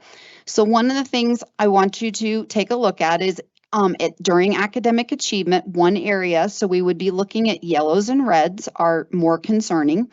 And so looking at English language arts and our students with disabilities for achievement, how kids are performing that day is an area we would want to look at. One thing I want us to look at though is at the bottom of the page, when we look at that same subgroup of students with disabilities in the area of growth, we are now approaching, which means we're moving those kids further because we've got to catch them up more than a year's worth of growth, right? If we keep them at the same, they're never going to get there. So we need to grow them. And so the good news story there is where we're growing those students with disabilities and knowing that we can continue to additionally support them, but we see some positive stories. Another positive here is our English language proficiency. So you'll see this on each page as well for elementary and middle and high school. For our students on track to be proficient in the English language, they are exceeding. So that's another high point. So I'm going to move us because we could spend days doing this, but we're going to keep moving. We're going to look at middle school. And so middle school is set up the exact same way. You will have achievement at the top, academic growth at the bottom. I think the change here is you'll see that under English language proficiency, we have 2 areas of exceeding where students are getting proficient and also on track to proficiency. And then we do have a couple other areas with students with disabilities that we will continue to look at. But once again, we see that growth being a great indicator that we're moving students forward. And then we have high school. So high school is broken into 2 sections. You have on the kind of, if you held them both open on the right or the left-hand side, you would have our 9th and 10th grade scores for PSAT. So again, reading, math, and science, and then reading and math.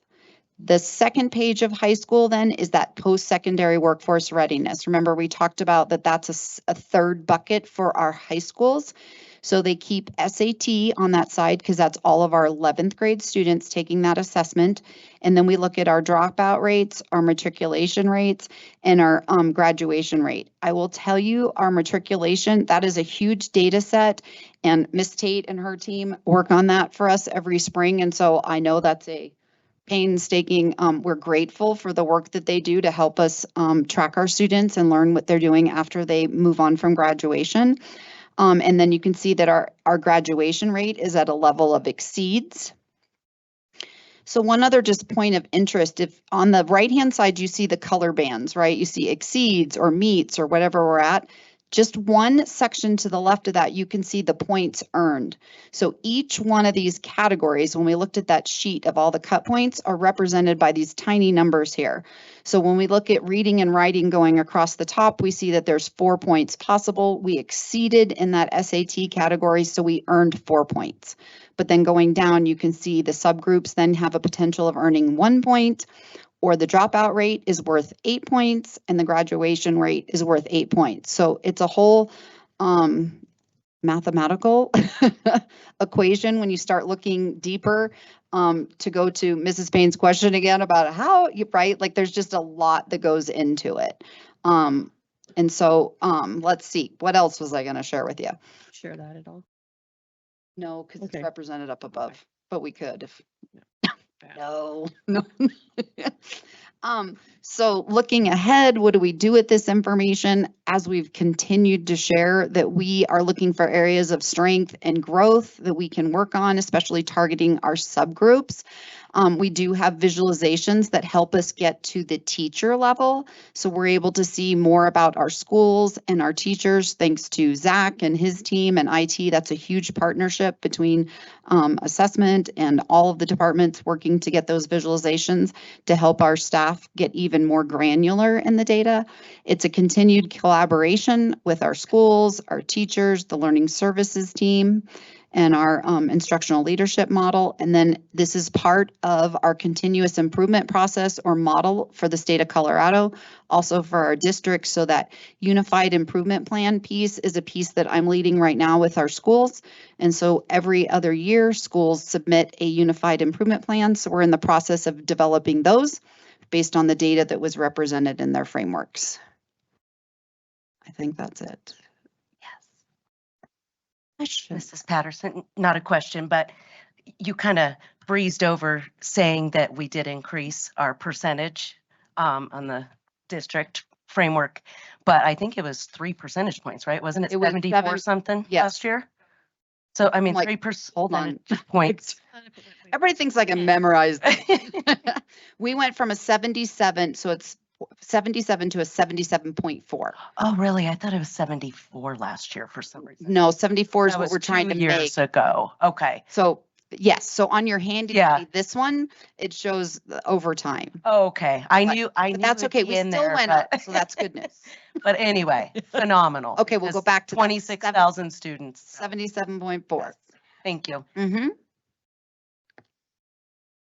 Director Yanez. Amazing. Data is exciting, especially when it looks like this. Obviously, areas that that we're watching and acting. At the building level, this is a question I get asked a lot. Okay, so you get all this data, and here we're analyzing it here at the district. And then when and where do those conversations happen at building levels? And then is the PLC process part of that? So essentially, one of the questions we get asked a lot is, in retrospect, how do you use your CMAS data to affect your teaching? Current. Yeah, so I have a great example. Last Friday was our first late start on the 5th, I think it was Friday the 5th of September. And I was up at Discovery Canyon High School. It was during their PLC time, and I was with the entire math department. So probably 8 to 10 math teachers that teach everything from Algebra 1 up into calculus.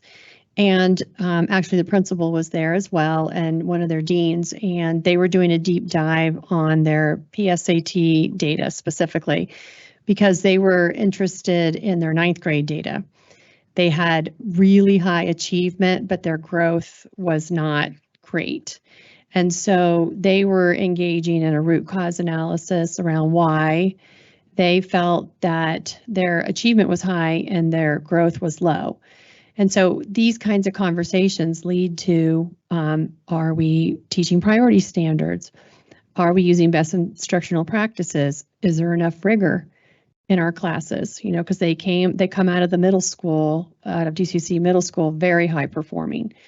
And so that's the kind of work we do. And they do that on late starts. They do that during the week when their teams meet. But I would say primarily it's done during PLC late starts.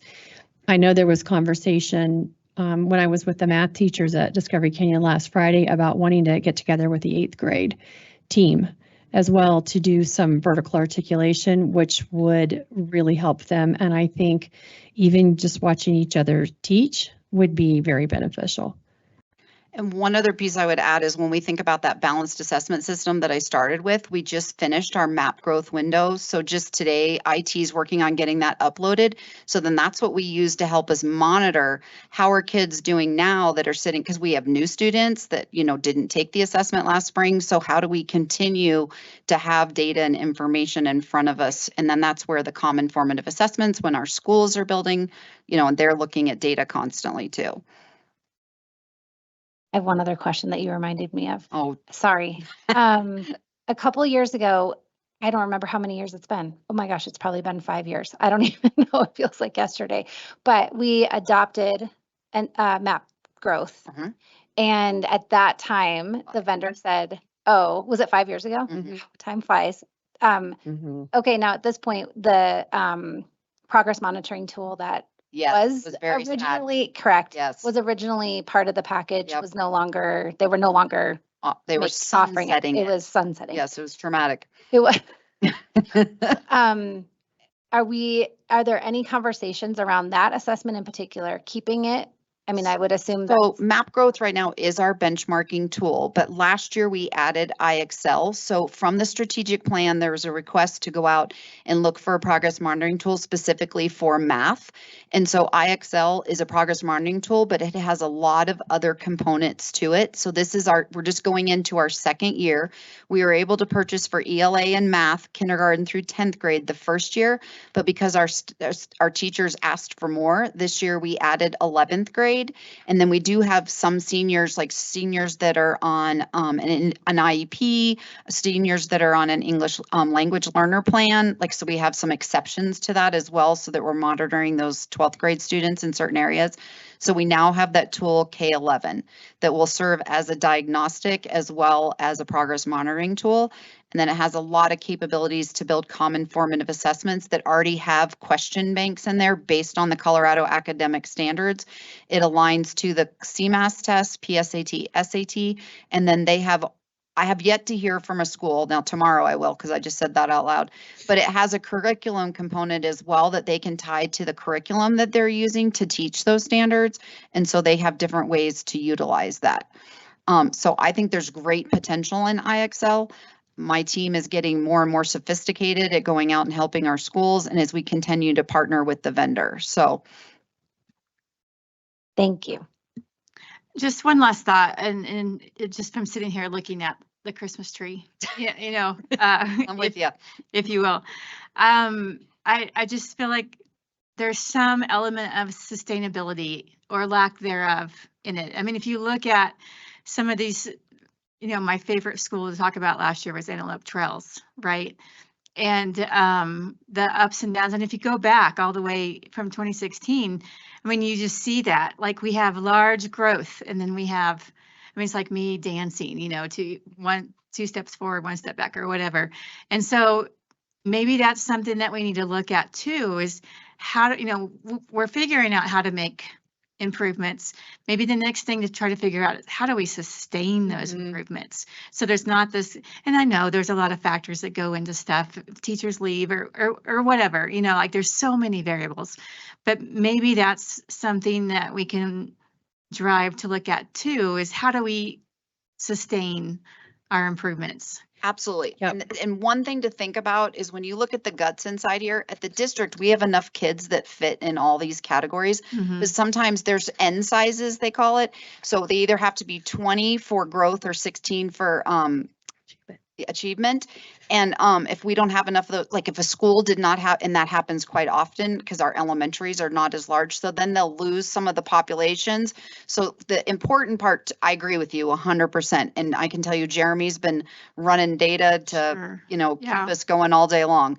But thinking about too, looking at the inside of each schools from last year to this year and what's changed and what's been added that have affected it. So looking more deeply. Yep. Right. That's why root cause analysis is so important. Yeah, no, that is just an incredible tool to be using. So very good.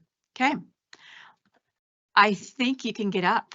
I can, but I'm staying. Susan's staying. I'll be back again I'm the clerk for the strategic plan. Got it.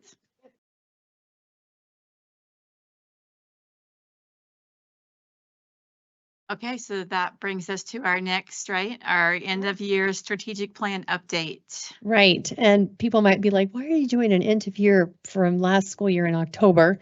But that's because of our data and when we get all of our data. And so it trickles in the summer, and we just wanted to give you a comprehensive look at our strategic goals and instead of kind of piecemealing it. So Jolynn also provided you a handout. She created this fabulous tool. I'm going to share it with Dak next week too, because I think it'll be a lot easier to read and understand, but it has all of our 6 priority areas and then the goals in each of them by year. So you can see we started measuring all these in 24, we just did 25, and then we have blank columns for 26 and 27. So hopefully our stakeholders will find this much easier to follow along with.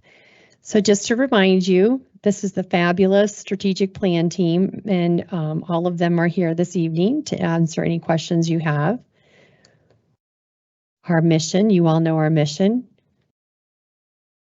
and our vision, which is tied to our ends. And then these are the 6 strategic priorities, and we will be speaking to them this evening and how we did on our goals at the end of this last school year. So that would have been the end of the 25 school year. I will say that I think we set really high goals for ourselves. We do. We have high expectations. And I think Jolynn hinted at one of them when we were talking about the math SAT score. So in the state of Colorado, they require a 470 on ELA and a 500 on SAT for a student to graduate from a Colorado high school. And The 500 that's the math score. They lowered it to 480 just because of some changes in the online SAT test, but we kept our goal at 500. So, and we have a lot of kids, if they're not at 500, are very close. But we're going to start off with Andy, and she's going to talk about third grade reading. All right, so love to kick this off with third grade reading, of course. We have the goal of 75% of third grade students will achieve on or above grade level benchmark status on the DIBELS 8 assessment, and that refers to their composite score. We did hit our mark. We actually hit 77% on or above, so it feels very good. And I just can't leave before saying that we also are tenacious about the other percent that aren't quite there. And a fun fact for you, you know, a few years ago, we started tracking very specifically certain cohorts of students. Our third graders in 22-23, we had 220 that started the year well below. Tracking that group of students, I just wanted to share that we are at 12 left. They've moved on to 6th grade, and we are tenaciously following those students and supporting them. So it feels good to know these kids by name and need and continue to support them. We're also partnering very intently, and I would say intentionally, with our special education team, so literacy and special education. We've talked before about the hardest students to move to grade level are students who have learning challenges. So we are teaming up this year and really visiting resource classrooms and looking very closely at literacy instruction in our resource programs so that we can learn what it is we can do to support our teachers with resources and training so that we make sure that all of our kids, 100%, are able to read and comprehend. I appreciate the update on that group. I really do. I love hearing Yeah. that. So thank you. Any questions for? You want to do, or did you do any of these? No, that's it. That's all I got for you tonight. She has the next. No, She did. my teammate Carrie will speak to you next. One last thing, I'm so sorry. Sorry, Carrie. I wanted to let Director Yanez know and the board know that we are actually, when you talked earlier about vertical articulation for writing, we've actually worked with 2 of our high school strands to do that very work with elementaries to middle and then middle to high. So. No, Andy, I mean these. Wonderful. Thank you. It's great. Yep. Okay. I thought she was doing math. Sorry. Great. Hi. Hello. Hi, everybody. So I'm going to take the next couple of slides. Much of this data you've already heard about tonight, but we are going to talk specifically how it relates to the strategic plan. And this is Carrie Evans. She's our new director for curriculum and instruction. Thank you, Susan. Welcome. Next slide. Or this one is Yep. This is at 1.2. So for this goal was again around third graders, but this time around CMAS and their English language arts. The goal is that 57% of our third graders would meet or exceed, and we met that goal with 58%. I would also like to add that we have consistently increased that score for the last 3 years. 3 years ago was at 50, then 54, and now 58. So we've seen some good progress and sustainability there. Goal 1.3 is around still CMAS. This is ELA for growth. And the goal was 55 for a growth percentile. We did not meet this goal. Our current growth percentile is sitting at a 52. Our 4th grade growth was 55 and our 5th grade growth was 47. So that is an area that we have targeted for those root cause analyses that we've been talking about tonight. 1.4, we are shifting to secondary students. The goal is at 90% of our 6th and 9th graders will successfully pass their ELA course. And for both grade levels, we did meet that goal. You can see where we are at 91.85 for 6th grade and then 93.70 for 9th grade. You doing math? Yes, I'm doing math as well. Okay, let's go. I'm going. So Hey. 1.5. Now we're shifting back into I agree with you. Ms. Dr. Field. SAT. So this goal was at 58% of our 11th grade students would hit that 500 score on SAT. We did not meet this goal. We are sitting at 55.55%. But as Dr. Field mentioned, we kept that aggressive goal at 500, even though the state reduced the graduation requirement. We had 74.3% of our students hit the 480 score. So quite a few students are very close to that 500 mark. All right, slide one or goal 1.6. This one is still back to 6th and 9th grade students, this time around math courses. The goal is that 90% of them would pass their math courses, and we did meet this goal for both grade levels at 90.96 for 6th grade and then 92.12 for 9th grade. 1.7 is around Algebra 1, and the goal is that 90% of our 9th grade students would pass Algebra 1. We did not make this goal. We are very close at 89.24% for our 9th graders. We're going to get it next year. We are going to definitely get it next year. You heard it here, folks. Mm-hmm. And 1.8 is around students who are on track to graduate. This is one of our new goals. The goal is that 95% of our students would be on track by the end of their freshman year. We are currently in the process of collecting data specifically around the number of credits that the students are earning, and we anticipate having this information available by December of this year. However, just to think about the information that we do have, we looked at the percentage of students who passed their 3 core classes in ELA, math, and science. And we had 93.7% of our freshmen last year pass their ELA course, 92.12% passed their math course, and then 92.71% of our 9th graders passed their science course. Thank you. You're very welcome. All right, Belinda, are you coming up? Dr. Field, Yes. could I kind of ask a question or just put something out to parents that I just found out about this year for the SATs? I don't know when this started, since I was in high school, but they let students take their highest score out of math and ELA now if they retake the SAT test.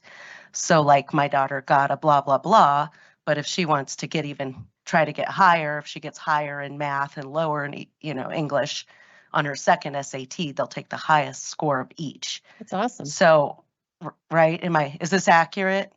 Okay, my daughter's taking it again, so. That's great. We're hoping that's true, but I just think it's really important for parents to know and for us to kind of push it as a district if we're trying to meet these goals, that's really exciting for students to achieve those higher scores. So just to clarify, these scores that we gave you are from the assessment that the students took as when the At whole grade school. level took it. Yep. Correct. Yeah. Yep. Okay. Go ahead, Belinda. Oh, push the button. Got it. Okay, for students with disabilities, something that we've started doing is tracking their ability to meet their IEP goals, their academic goals. Something to note is that our students usually have a gap of 2 years or greater, so they're working towards closing that gap. And what's really important with that is it takes a while, right? So we're looking at that approaching and meeting. So if we know that we're growing them and moving them forward, that's a good sign for our students, but we always want to eventually close that gap. But we want to make sure that our goals also match the need. So it's very important to do that so that they can do well across all of their content areas. So our goal was students with disabilities in grades 6 through 12 will demonstrate an increase from 52 to 57% on IEP goal growth approaching and achievement meeting their goal as measured by progress monitoring. So if you look last year, we ended at 52 and we did meet our target at 57%. And one of the things I want to thank Jolynn and her team is it's very hard to progress monitor. We establish goals for our students and then we have to find a tool. And we have to find a tool that'll give us really good detailed information as often as we progress monitor our students, and IXL has been very helpful to our case managers. And it's a tool that they can count on and they're not having to invent and make up something. So it's been it's been a positive impact for us to be able to track progress. But we did meet our goal. Thanks, Belinda. Kendra.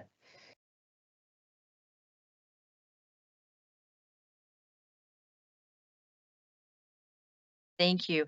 Every year we're excited about what we can do in college and career services. And so as we look at the data, students are college and career ready by the end of their 12th grade year. We continue to grow our CTE pathways. Of course, any student would come under this category if they have completed at least 2 years of a pathway.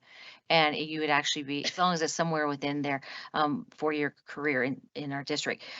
With CE, our concurrent enrollment and dual enrollment, we continue to expand those opportunities for our students as we market those. We're looking to the future too. We're looking at how we can have our students, our teachers actually inside of our schools be able to be accredited to teach those courses. I think that will, in addition, add to more students involved in concurrent enrollment right there on the high school campus.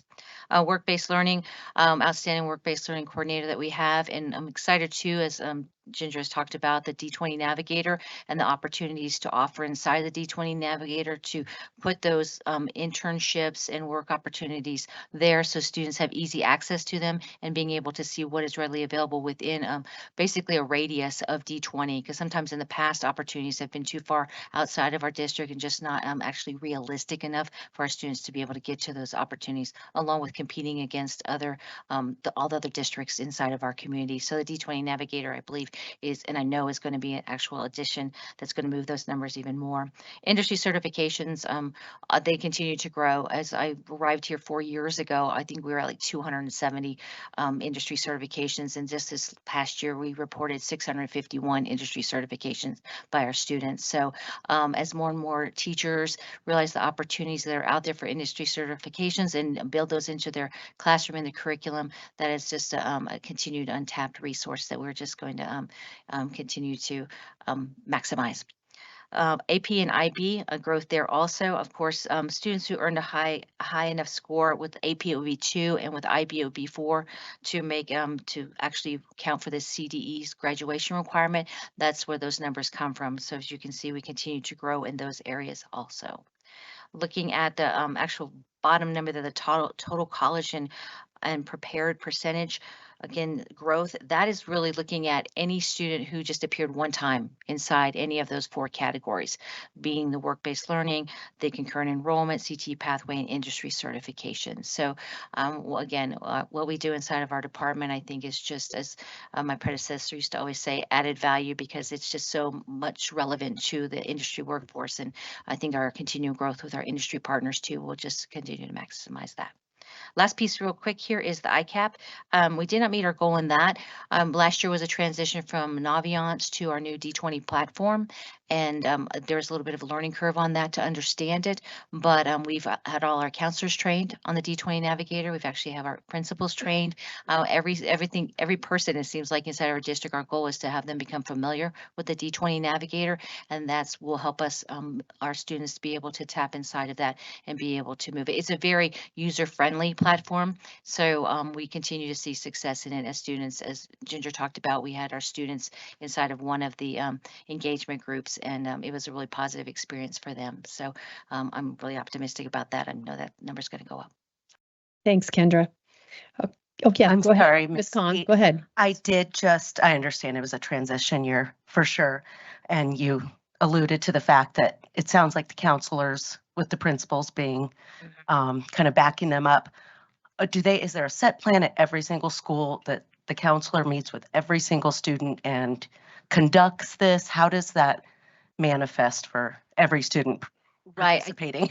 Right. That is our goal. I can't speak to each site, but in working with the counselors and talking with them, and we have a new concurrent enrollment person here who has a counseling background, Kayla Woldridge, and she has been meeting with them. She was at one site today for part of the day meeting with counselors. So that's my understanding of the goal. And I think the more comfortable people are with this platform, the more they'll be able to serve their students. I know in talking to one counselor today, the English teachers at this school, I think it's happening at every school, they're meeting with this in their senior English class, the counselors are, but also then the teachers are working on those college app and how to write an essay to be prepared for the free college app piece. Good. Yeah, and I'm sure there's a variety of places we can conduct it within a class. Right. And so just as long as the expectation is there for every single school, yes. Because frankly, my daughter's a senior and I just asked her 2 days ago and she had not been on Naviance yet. She had not what? been on Naviance. I know it's not the same thing. Oh, in the as past when we had Naviance and now, Oh. you talking about the D20 Navigator now? Navigator. I'm sorry, I'm getting the That's, N word. The yes. I yeah, understand. confused. Right. So yeah, she had not used Navigator at all. Again, it's a little different than her ICAP. I'm sure she's done that previously, but I just hope that every school is promoting all these tools and making sure every student is on them. Yes, and we will continue to monitor that with our close relationship with the counseling department in each school and also our director of counseling. Also, I would say that principals, like you said, teachers need to be helping out with this, and it's not just the counselor's job. And so I'm thrilled to hear that, and maybe that's something we do with principals to encourage like one department to help with it. The other thing that's really important, since we talked about parent right and responsibilities, and is that parents need to make sure that they get their email address in the Clever, right, or within the Navigator. Can you talk about where they put that? Because if they don't include the parent email in there, the parents can't really get in there and do that alongside their child at home. Right, exactly. And so what will happen is the student will put in their parents or the guardian, and up to 10 people actually, if you want the whole family involved. So they will get an invitation to it. And now what we're doing is as student logs into and establishes their account, we're not telling them it's an option. They just need to put their family email in there, whoever they decide. That way that parent will get the email that will prompt them to have access to the D20 Navigator for their particular child. They'll be able to see all the favorites so that the student has checked, the assessments they've done from career, to interest inventories, etc. So that's one of the pieces that's very important also. Maybe we need a high school competition on that. Oh, I love that idea. I see that coming. Okay, I like it. Make a mental note right here. Yeah, thank you. Thanks, Kendra. Okay, we're going to power through the last few here. Right, Shane? You guys have been sitting for 2 hours. No, it's okay. So 13 minutes. Okay. So we're going to talk about the culture of connectedness. All right, go Shane. So at the beginning, no, I'm kidding. All right. So at the beginning of tonight's meeting, you guys talked about the importance of interpersonal connections and the value in that, and that's reflected in our strategic plan. And it's connected in our academics, certainly, but also we specifically measure it here. And 3 ways we look for student connectedness and engagement is how much are you participating or connecting with school outside of the classroom. So through extracurricular activities, clubs, athletic teams, non-academic opportunities, our expectation is 85% of our kids have some sort of non-class based connection to their community, to their school community. And we were only at 80%. We had no idea what that would look like because it was the first time. So 80 is good, but we're expecting to with intentional outreach, increase that to at least 85% of our kids connecting. We look at student attendance, and since the pandemic, this has been a massive concern across the nation, low student attendance across the nation. And we're looking at 90% attendance at each educational level, elementary, middle, and high. We're almost at 93% in elementary, about 92.28 in middle school, and we're just 0.08 away from 90% in the high school. And so we had the deans doing root cause analysis on Wednesday, the secondary deans, and attendance was by and large the #1 concern, that they were doing root cause analysis to see what can we do within our schools to increase student attendance, specifically at the high school level. And then middle school is keeping the kids in the class, not asking for a 20-minute restroom pass. And then in our last area in connectedness that we're measuring is we're looking to have 80% of our 6th to 12th grade students indicate through the Hanover survey that they feel connected to the school. And 83% of our secondary kids are saying that they have a connection to the school. So it's definitely, we'd love to be at 100, but our goal is 80%, which we exceeded that. Thank you. All right, now we're going to go to the third goal, or priority, which is invest in and value our greatest asset, our staff, to help them grow. And Mr. Smart is going to. Yeah, so you can see we have our retention staff rates pretty aggressive that we were trying to reach. This last year, we did not meet. The one we did meet, which I'll tell you, is classified. When you look at historical data, we've always been about 75% of our retention for classified. And we actually, our goal was to get to 80, and we actually 78, we got to 80, which was amazing, because that's, I don't think we've ever, or we haven't been there in a long time. So, but the other ones, licensed staff, staff specialists, and administrators, we did not meet our goal. Now, again, when you look at administrators and staff specialists, that's a real small number of people. Staff specialists is only about 64 people. So when you have just a few people leave, significantly reduces your percentage more than it would in some of the other areas. So that was that area. For the next area was 90% of staff will complete one professional learning course or training beyond district required training courses. So we do have some courses that every staff has to complete. Last year we introduced Vector, and we almost met that. We're at 87.83%, so almost had that 90% rate of staff taking at least an additional training or course that was outside of what was required for them. And then the last area was something new that we created, which was called the Think Tank. We wanted to get 40 staff representatives there, and really that was about feedback, ideas, and how we can better retain and recruit staff to the district, and overall improve the overall work experience. And we did have over 40, but not all of them showed all the time. So we actually calculated at 38. But it was really a great opportunity to just listen and get some good feedback, and be able to also educate our staff on kind of different areas of our district and how things work. So we're looking to continue that this year as well, and that will be more information will be coming out that soon. But yeah, so there's my 3 areas. I know for me personally, just to have more information and context, it would be wonderful to be able to establish a way that we can see employee exit surveys. Sure. Yeah. And one thing I can tell you is when we look at, because staff, when they do leave the district, they have to tell us why they're leaving. Mm-hmm. The 3 top reasons in every for every group, classified, licensed, and staff specialist and admin, typically number 1 is moved. Number 2 is retirement. Number 3 is family reasons. And that's pretty consistent over the last 4 to 5 years. Cameron actually wrote down, circled it. I think it'd be helpful to have like a report at the end of each year of like how many, in each of those categories left, how many of them marked moved, how many of them marked that, and then we can talk about what the exit survey could potentially look like. Yeah, for sure. You got it. So Mr. Smart, I know they're required to say the reason, but is there any setup beyond that for interviews? Yeah, we have 2 ways that, surveys, so one is they all get an opportunity to do an exit survey if they choose. Not everybody participates, but they do have the opportunity. We offer that online, so they can just go online, fill it out.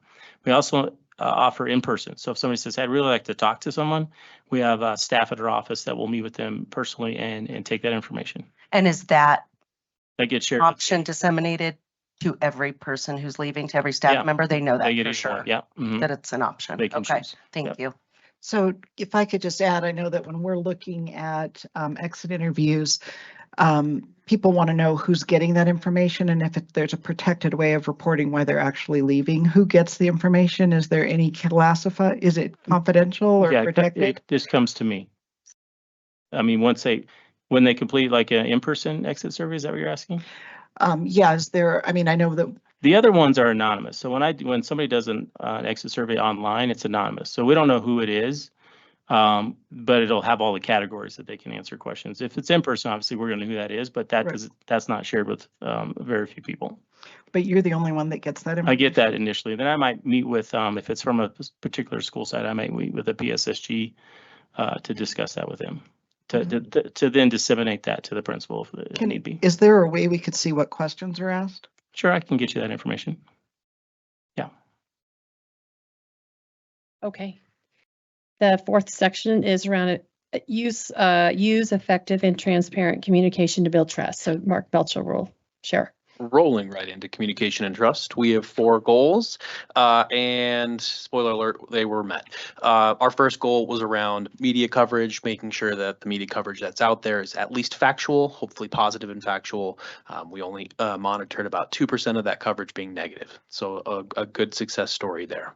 Our second goal is around making sure that we're serving more than the ASD 20 community, at least the ASD 20 community, but more than the ASD 20 community on our website. We found that we were meeting and exceeding that goal.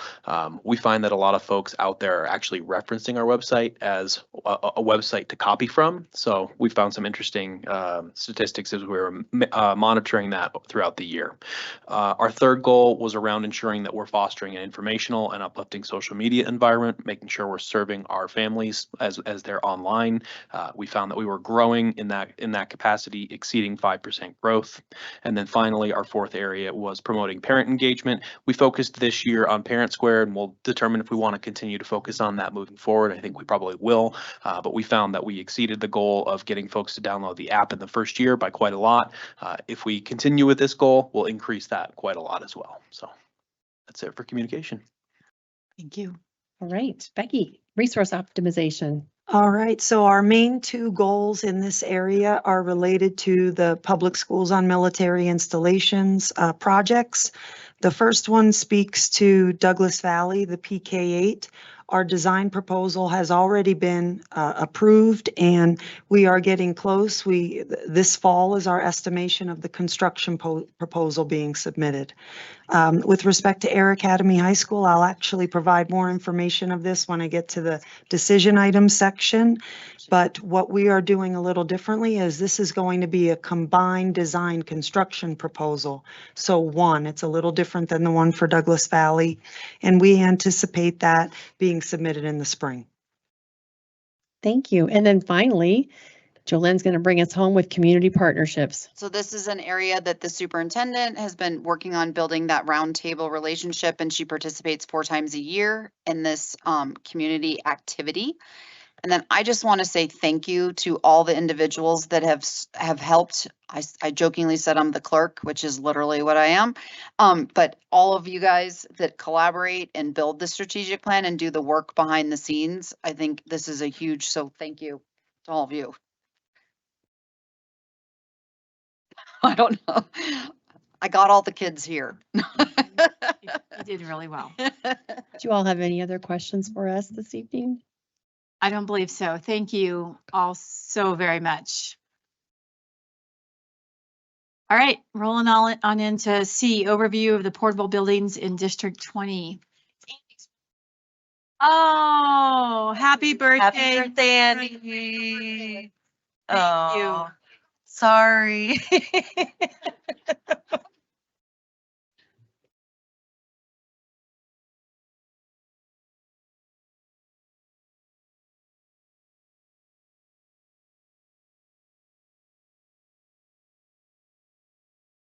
Good evening, everyone. Thank you so much for being here. Yeah, thank you for allowing us to take some time to present this. This has been a subject that's had a lot of interest from our community, and wanted to take a moment to just provide some additional detail on this. So as you may have guessed from the title of the presentation, we do in fact have portable buildings in this district, and we own actually 50 of them. But we have 53 that are on site. 3 of them that are on site are owned by daycare providers, and they maintain those. And portable buildings are really intended to be designed and moved easily and easily constructed.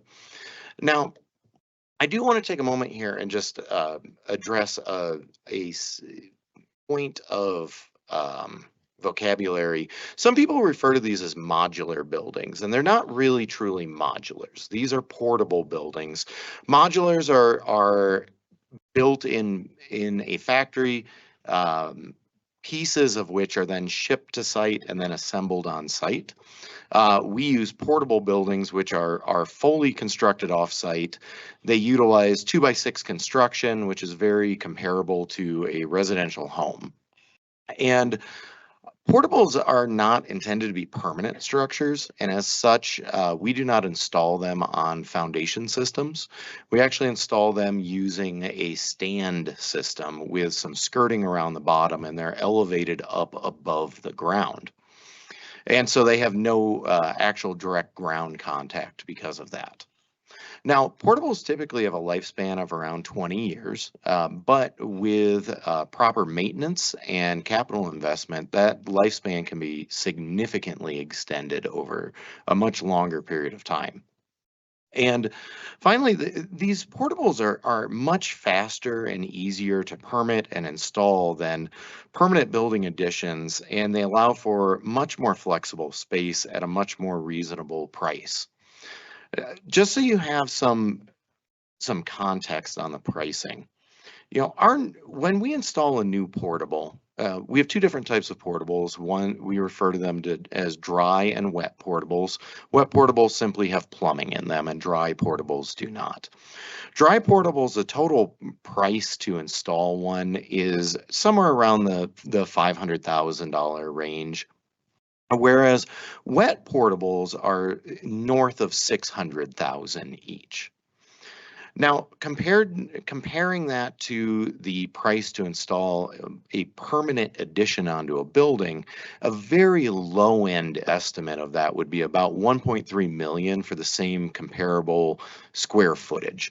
So these are a much more cost-effective option that we can sometimes use to meet the needs of the building. And it is the practice within Colorado's school districts that portables do tend to have a little bit longer use than really anyone would care to. And that's the case here with D20 as well.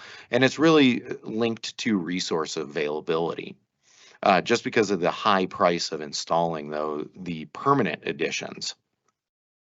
And typically the funding source that we would use for a permanent construction would be bond funds, because our cap reserve budget simply cannot support the cost of building permanent additions.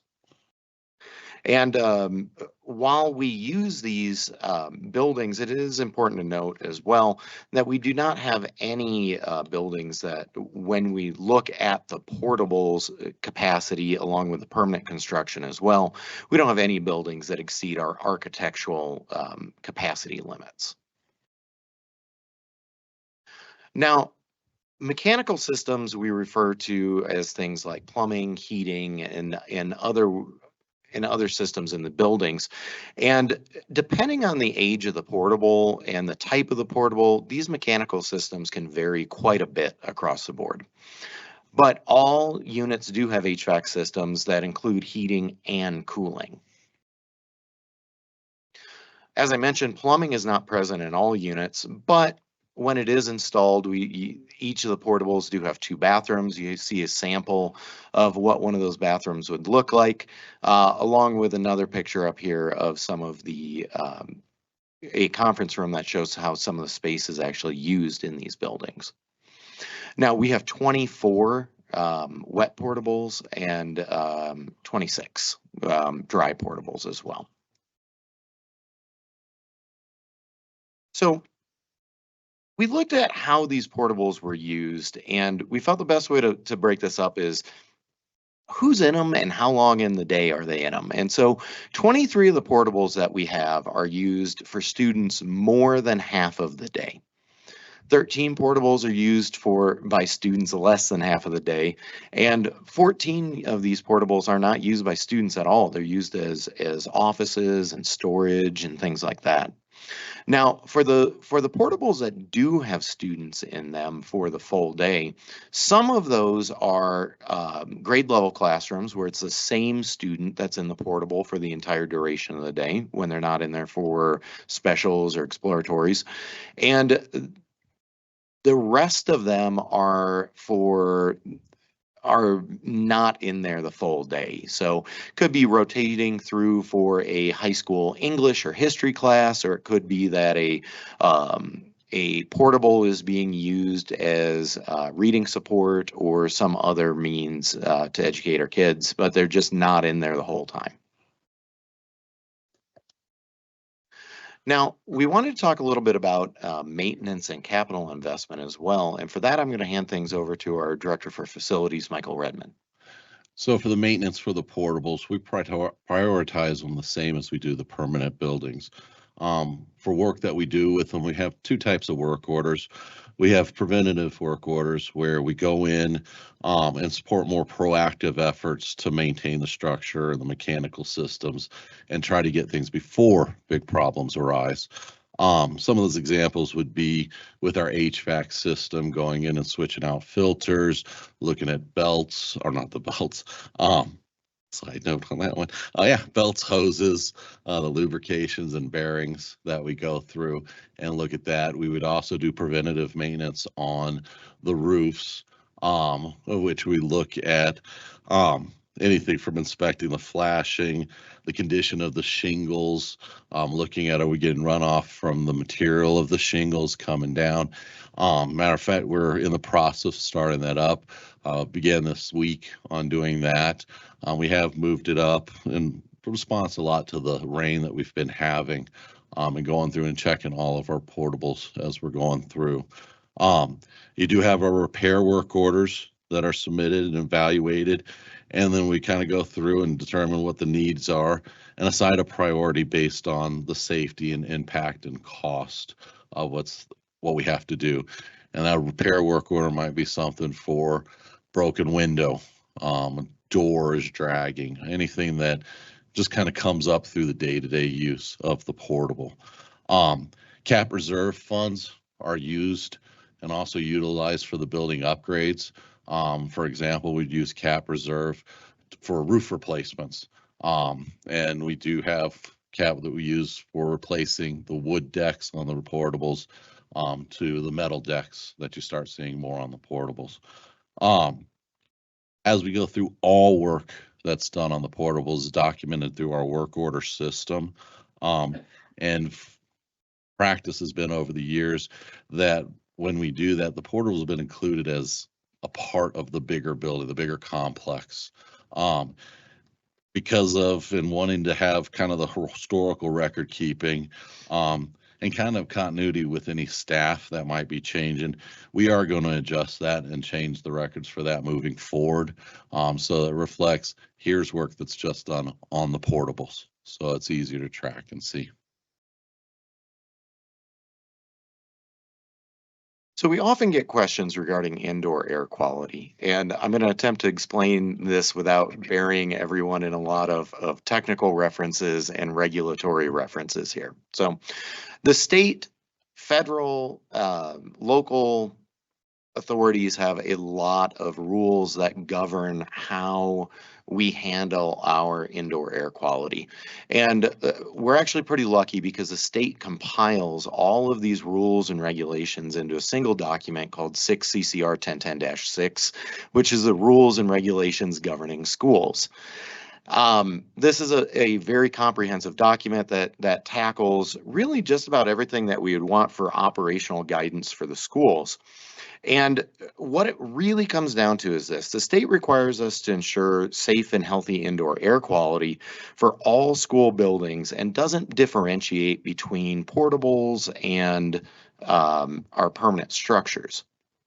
Now, we've had a number of questions regarding radon testing in the portables, and that's governed by the CCR document as well, but not only the CCR document. It actually points to a more technical document that's produced by the American Association of Radon Scientists and Technologists.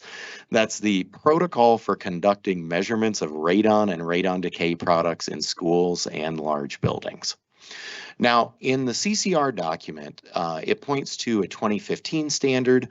However, in our consultations with the health department, there's a new technical document that was published in 2023. We are allowed to refer to the 2023 document by health department standards. Now, in that standard, because of the way that our portables are actually installed, we're not actually required to do radon testing in them because they don't have ground contact. And because, remember, we talked about earlier, they're installed on the stilts with some skirting. The 2023 document does not require us to actually do testing. However, we had a great deal of public interest in radon testing in the portables, so we went ahead and did that. And we actually took 204 samples throughout the district.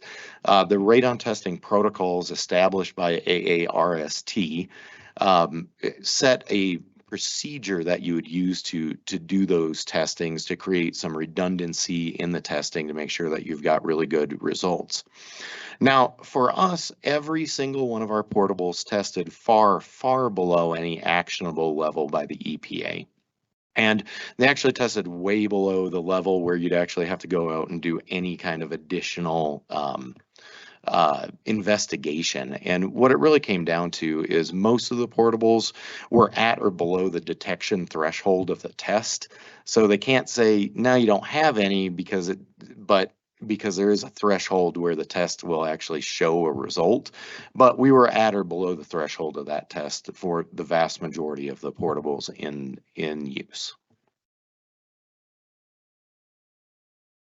Now, radon's only one component of indoor air quality, and we look at a wide variety of things, and they may include humidity, carbon monoxide, particulates in the air, fungi, volatile organic compounds, asbestos, radon, etc. And what's important to understand, though, is that when going through and talking about indoor air quality, we need to look at not only what is in the air, but also the concentrations that those compounds are in the air. So our process for air quality testing is a responsive process that can be initiated a couple different ways. One, observations from our preventive and maintenance work, preventive maintenance and repair work, or by implementing our environmental assessment process. And so that's a process where someone can go and request that we take a look at air quality because of some concerns that they have. Now, one of the things I want to highlight here is that mold and other contaminants are really everywhere in our environment. Our industrial hygienist that we work with has regularly referred to the fact that even in aerospace clean rooms that they test, they still find mold. And so it is just ever present, and particulates and other contaminants can raise or lower depending on our weather. And so, for instance, if we have prolonged periods of high humidity, that can raise mold counts. Whereas if we are 2 or 3 weeks into a deep freeze, that can lower them.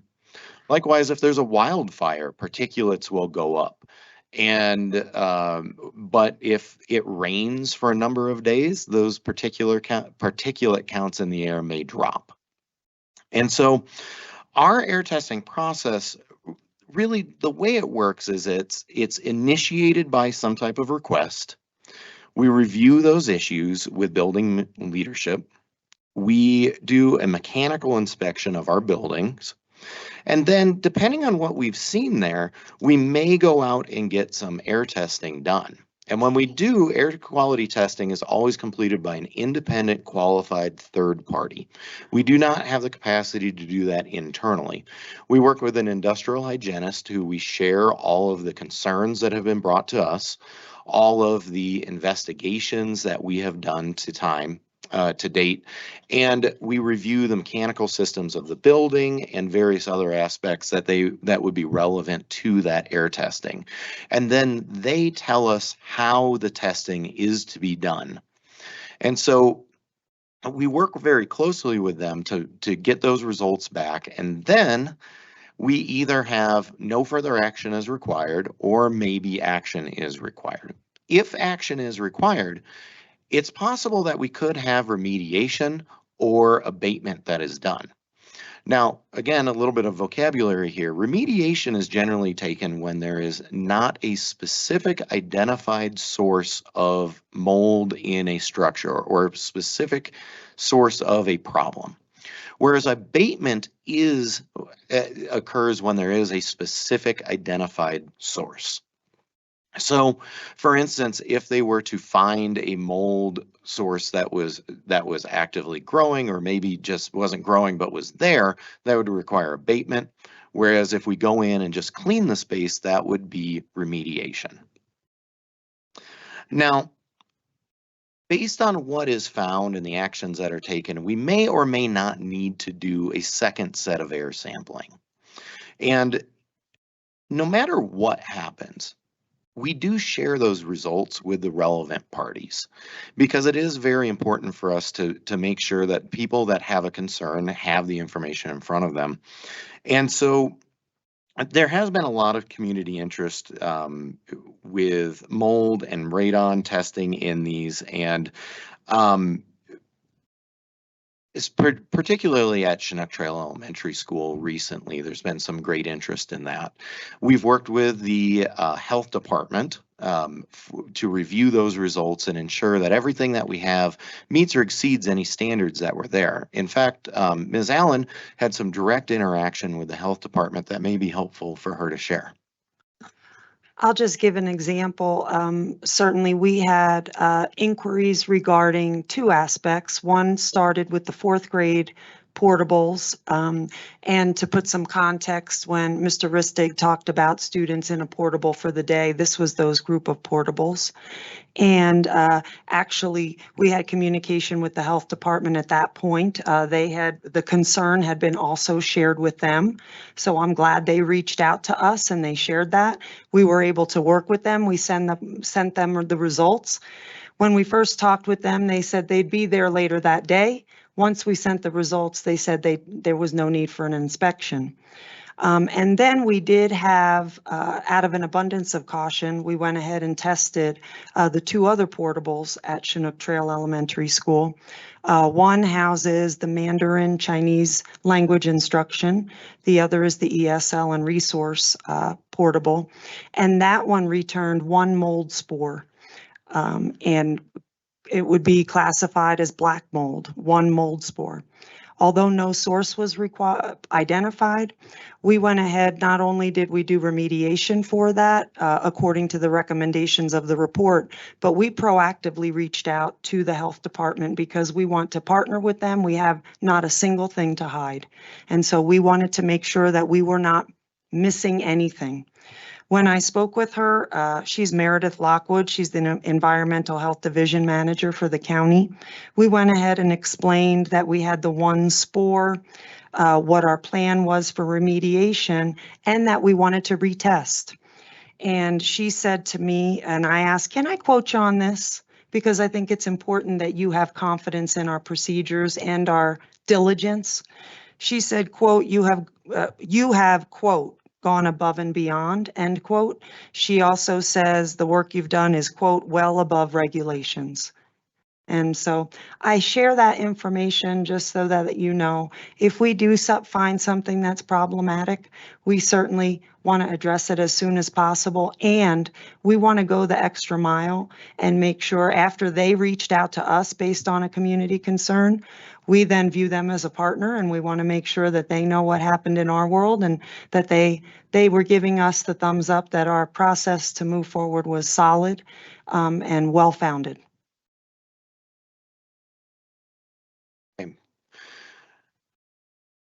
Moving on, we did have some questions that have come up regarding accessibility.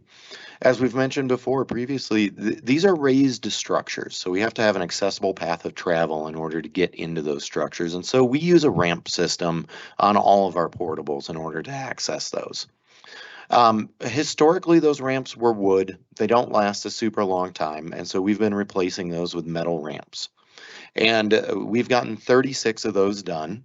The balance of those are scheduled to be done, and we will be taking care of those in the upcoming years using our cap reserve funds. Now, we also, in order to make sure that we have appropriate access to these areas, we have to worry about snow removal. We live in a snowy environment, and it regularly snows throughout the day when we have kids in school. And so we treat snow removal on these portables the same way we would with the walkways leading up to our permanent structures. And one of the complexities with these, though, is that these raised ramps do tend to accumulate snow a little quicker than what the ground does because they are elevated, just like a bridge would.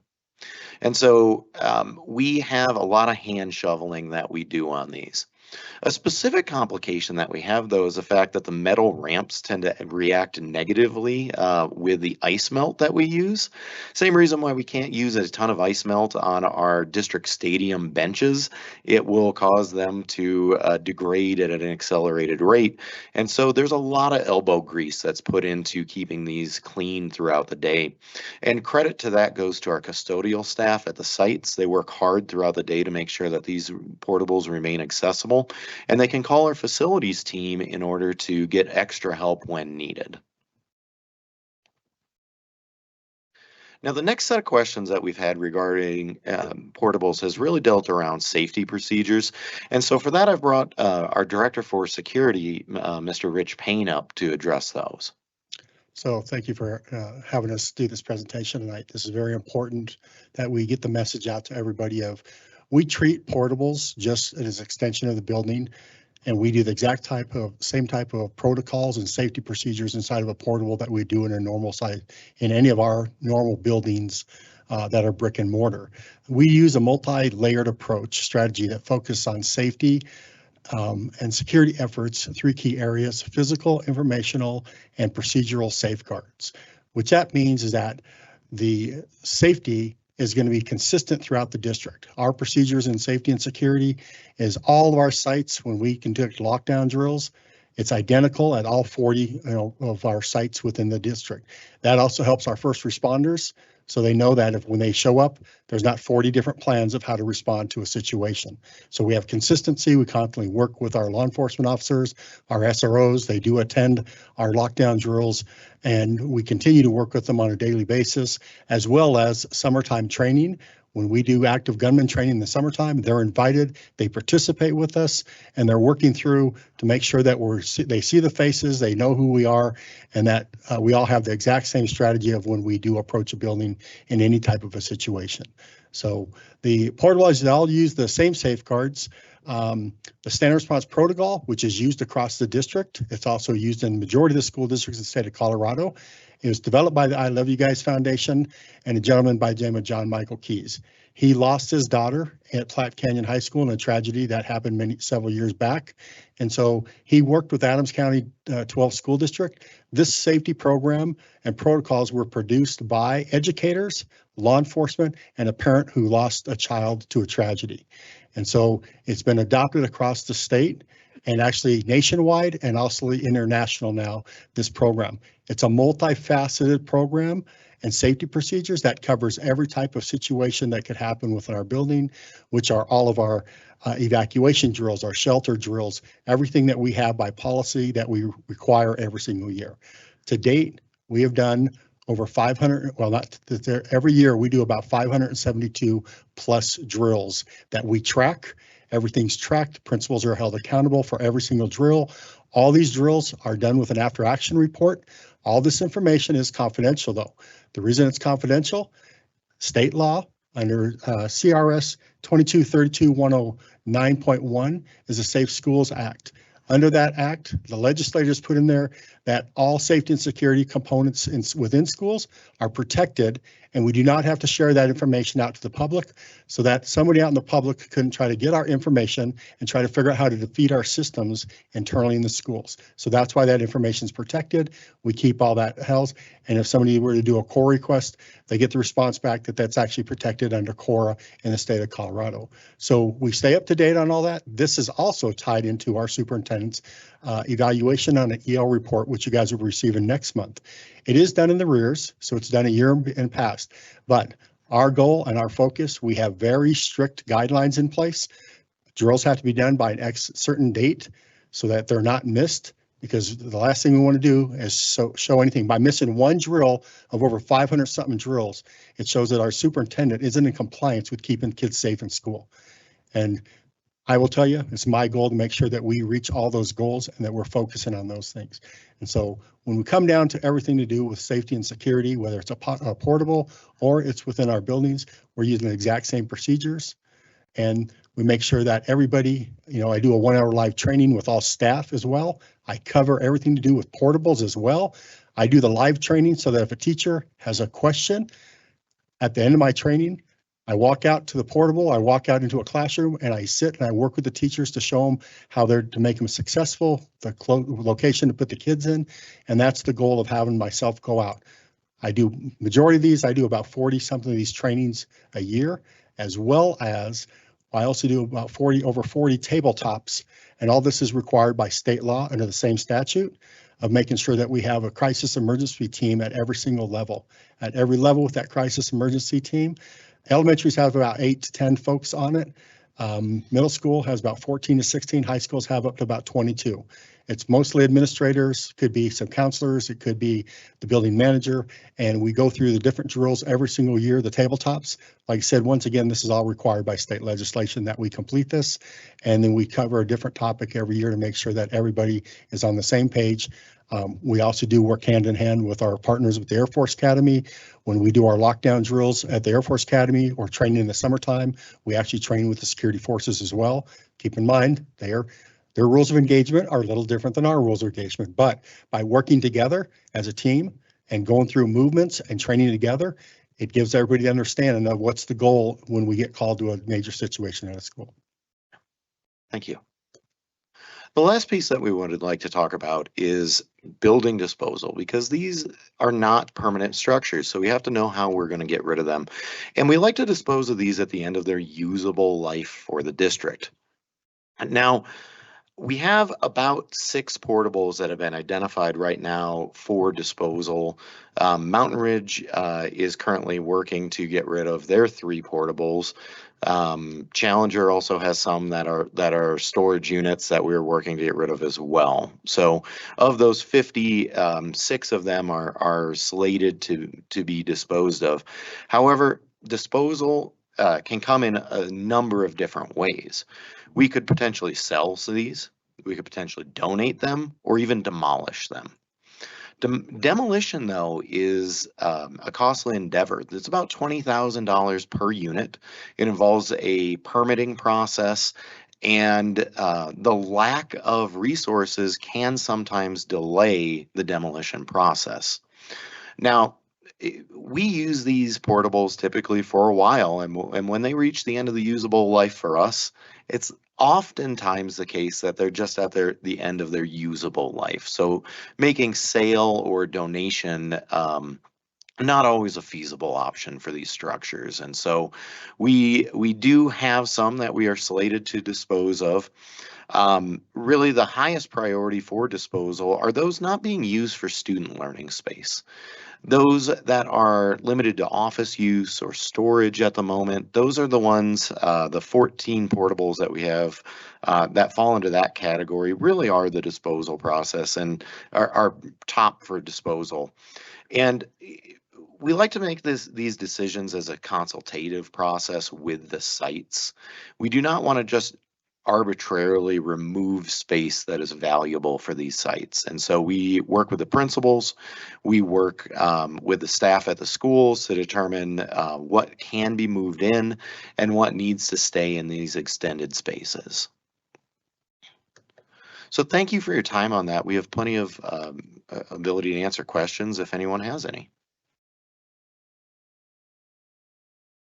Director Yanez. I took lots of notes. I'm trying to read them again. Okay, so once you have a portable, essentially it can live for 20 years on the property, whether it's used for storage or students. That's kind of how it is, because it's not going to get moved off prior to that based on cost, essentially, because they're costly to move. For reference, I just moved a 6x6 shed across the same zip code, and it was like $800. So it's not cheap to do that. And that's a little 6x6 shed. So I guess I'm asking then, are those considered classroom seats then until the portable goes away? Or if the school's using it as a storage facility, it gets earmarked as that. So essentially, if it's a classroom, then the student enrollment can go up to what also the portable holds as well. So a couple components there that I want to answer, and part of that I'll hand over to Ms. Allen to answer the capacity question. But So 20 years is a projected lifespan. We do have plenty of portables that last longer than 20 years due to our maintenance program. And I so would say significantly longer, because I don't want to deceive on that. You know, while 20, as Mr. Ristic pointed out, we treat these facilities, you know, with the same kid gloves that we would our typical brick and mortar full scale facilities. So we've got portables that range, you know, could be double that 20 years. And they are functional because of the maintenance and treatment. So I just wanted to make sure, didn't want you to give the impression like, well, yeah, we might have one to 21 years. No, some are significantly longer. And in terms of moving them, you are correct. Moving them from site to site is a very pricey endeavor. And I'd have to refer to Mr. Redmond for the specific cost, but if I recall correctly off the top of my head, moving them from site to site is upwards of $250,000 just to move the existing structure due to permitting and movement. My understanding is that it was, and Mr. Redmond, please correct me if I'm wrong, but almost $300,000 to move the portable to Rock Rimmon. That's correct. And then the last part of the question, if I wrote it all down, and if I missed anything, please just correct me, was referring to capacity on these portables. Ms. Allen, would you care to tackle that? So what we do when we look at architectural capacity for a building is architectural capacity for a building, first of all, if you think about a building that has a pool and a gym, they all have a gym. We're not counting that space in the architectural capacity. And so we have that number, and then we also look at the portables, how many are there, and then we assign a value to how many students could go ahead and be in that space. Even for a school that is not utilizing it for a classroom space, they could potentially do that. And so we still put that in, and we have a big spreadsheet. We'll have the architectural capacity, and then next to it, we'll list the number of portables, and we track that, and we work with facilities. They'll say, no, Beck, that portable's no longer there, or we added this portable at Rock Rimmon, and we'll adjust it because that gives us an overall picture of how many students could actually be enrolled in that site. We are often far below that. But again, just to be accurate about what facilities we have on campus, that's the data we put in the spreadsheet that we keep for that information. Thank you. Director Wilburn, do you have a question? Yes, I do. Thank you, Mrs. Shandy. So I would like to wind the clock back on this entire, it's been about a 2-week fire drill or so, and get to the origins of all of this, because I think process is extremely important. So there was an email sent to the board, well, to 4 members of the board. For whatever reason, I wasn't included, but of course it was forwarded to me. This email contained a picture of what appears to be 4 Petri dishes with what appears to be mold growing in them. And what, Mr. Belcher, I guess you're the one to answer this question. What do we know about these samples? So there's no surrounding context. They're not dated. We don't know where they were placed. We don't know when they were placed. Do we know what the chain of custody is? Where does this even come from? Sure, and I think anybody who's part of this presentation could answer that. But we did receive a parental concern that had some photos attached. We did ask that individual for information surrounding the testing. What were the results? Would a lab report be available? We didn't receive any information around that. We also didn't glean much from the photos themselves. So we moved forward with our process kind of as Pete laid out. Okay, so based on some pictures of some Petri dishes, no one knows where they came from. That's how this whole thing got rolling. I guess Mr. Payne, if he's still there, we could conceivably figure out who, how, and when these were placed in the buildings. I assume we've got video surveillance everywhere. Is there a way that we can wind the clock back and find out where these even came from? So we have a 20-day retention. in reference to our videos, and that's in our written in our district policies for retention on video. And so we could go back 20 days to see if there was somebody that went into a building, but we can't always tell if somebody carried it out in a backpack or in a purse or something. We wouldn't know if that person did something and then exited the building, and we can't see what they have. So but technically you could, it's like looking for a needle in a haystack unless you have a specific day of going back to say, when did this person come in? We can go back 2 weeks. That's 14 days. That's going to give us about 4 days that we might have some information or to look back on videos for those days. So it's possible it could happen, but it's really kind of a long shot, I would say. Okay. But if you would like us to do it, I could put some people on it and be more happy to go down that path. But like I said, I think that personally, the presentation that we provided here and that Mr. Ristic and Mr. Red and myself, all from the operations thing, is that we worked very diligent to make sure that our buildings are in good condition. We're constantly working together as a team to make sure that we support each other and support the schools. And so I just feel comfortable that what we have in place is very good. I got you. It's a tight window, even though it's just 2 small buildings. It's needle in a haystack. Well, it'd sure be nice to get that information. So if my notes are correct, and I guess now we're over to Ms. Allen. Based on these pictures, we've got 204 radon tests. We paid a third party for 3 mold tests. We did remediation, even though nothing was really found. What was found was a single mold spore. You reached out to the County Board of Health, asked them to come inspect and retest, and they basically said, we're not going to waste our time. You don't really have a problem. Do we know yet how much money we've spent on all these tests and third-party vendors? And Mr. Wilburn, I'm just going to just give a little bit more context for our listeners, the steps. The first wave of requests that we got was specifically about radon. And so that is where it started. And what we did at that point, it wasn't specific to Chinook Trail. It was more widespread, just concerns regarding radon. Excuse me, Ms. Allen, I'm really sorry. You cut out for just a half a second. Did you say WAVE, W-A-V-E? I did. And so when those waves of requests came in, again, in an effort for transparency, we had all the confidence that every portable was safe. But it's important to us. We wanted to be able to show that to our community. So we tested 51 portables. It was just supposed to be 50 because 3 we don't own, but it ended up being 51 of them. 204 samples. The vast majority, Mr. Ristig and I literally went through page after page after page. The vast majority of the results were less than 0.3 picocuries per liter. The highest reading we got was 0.7.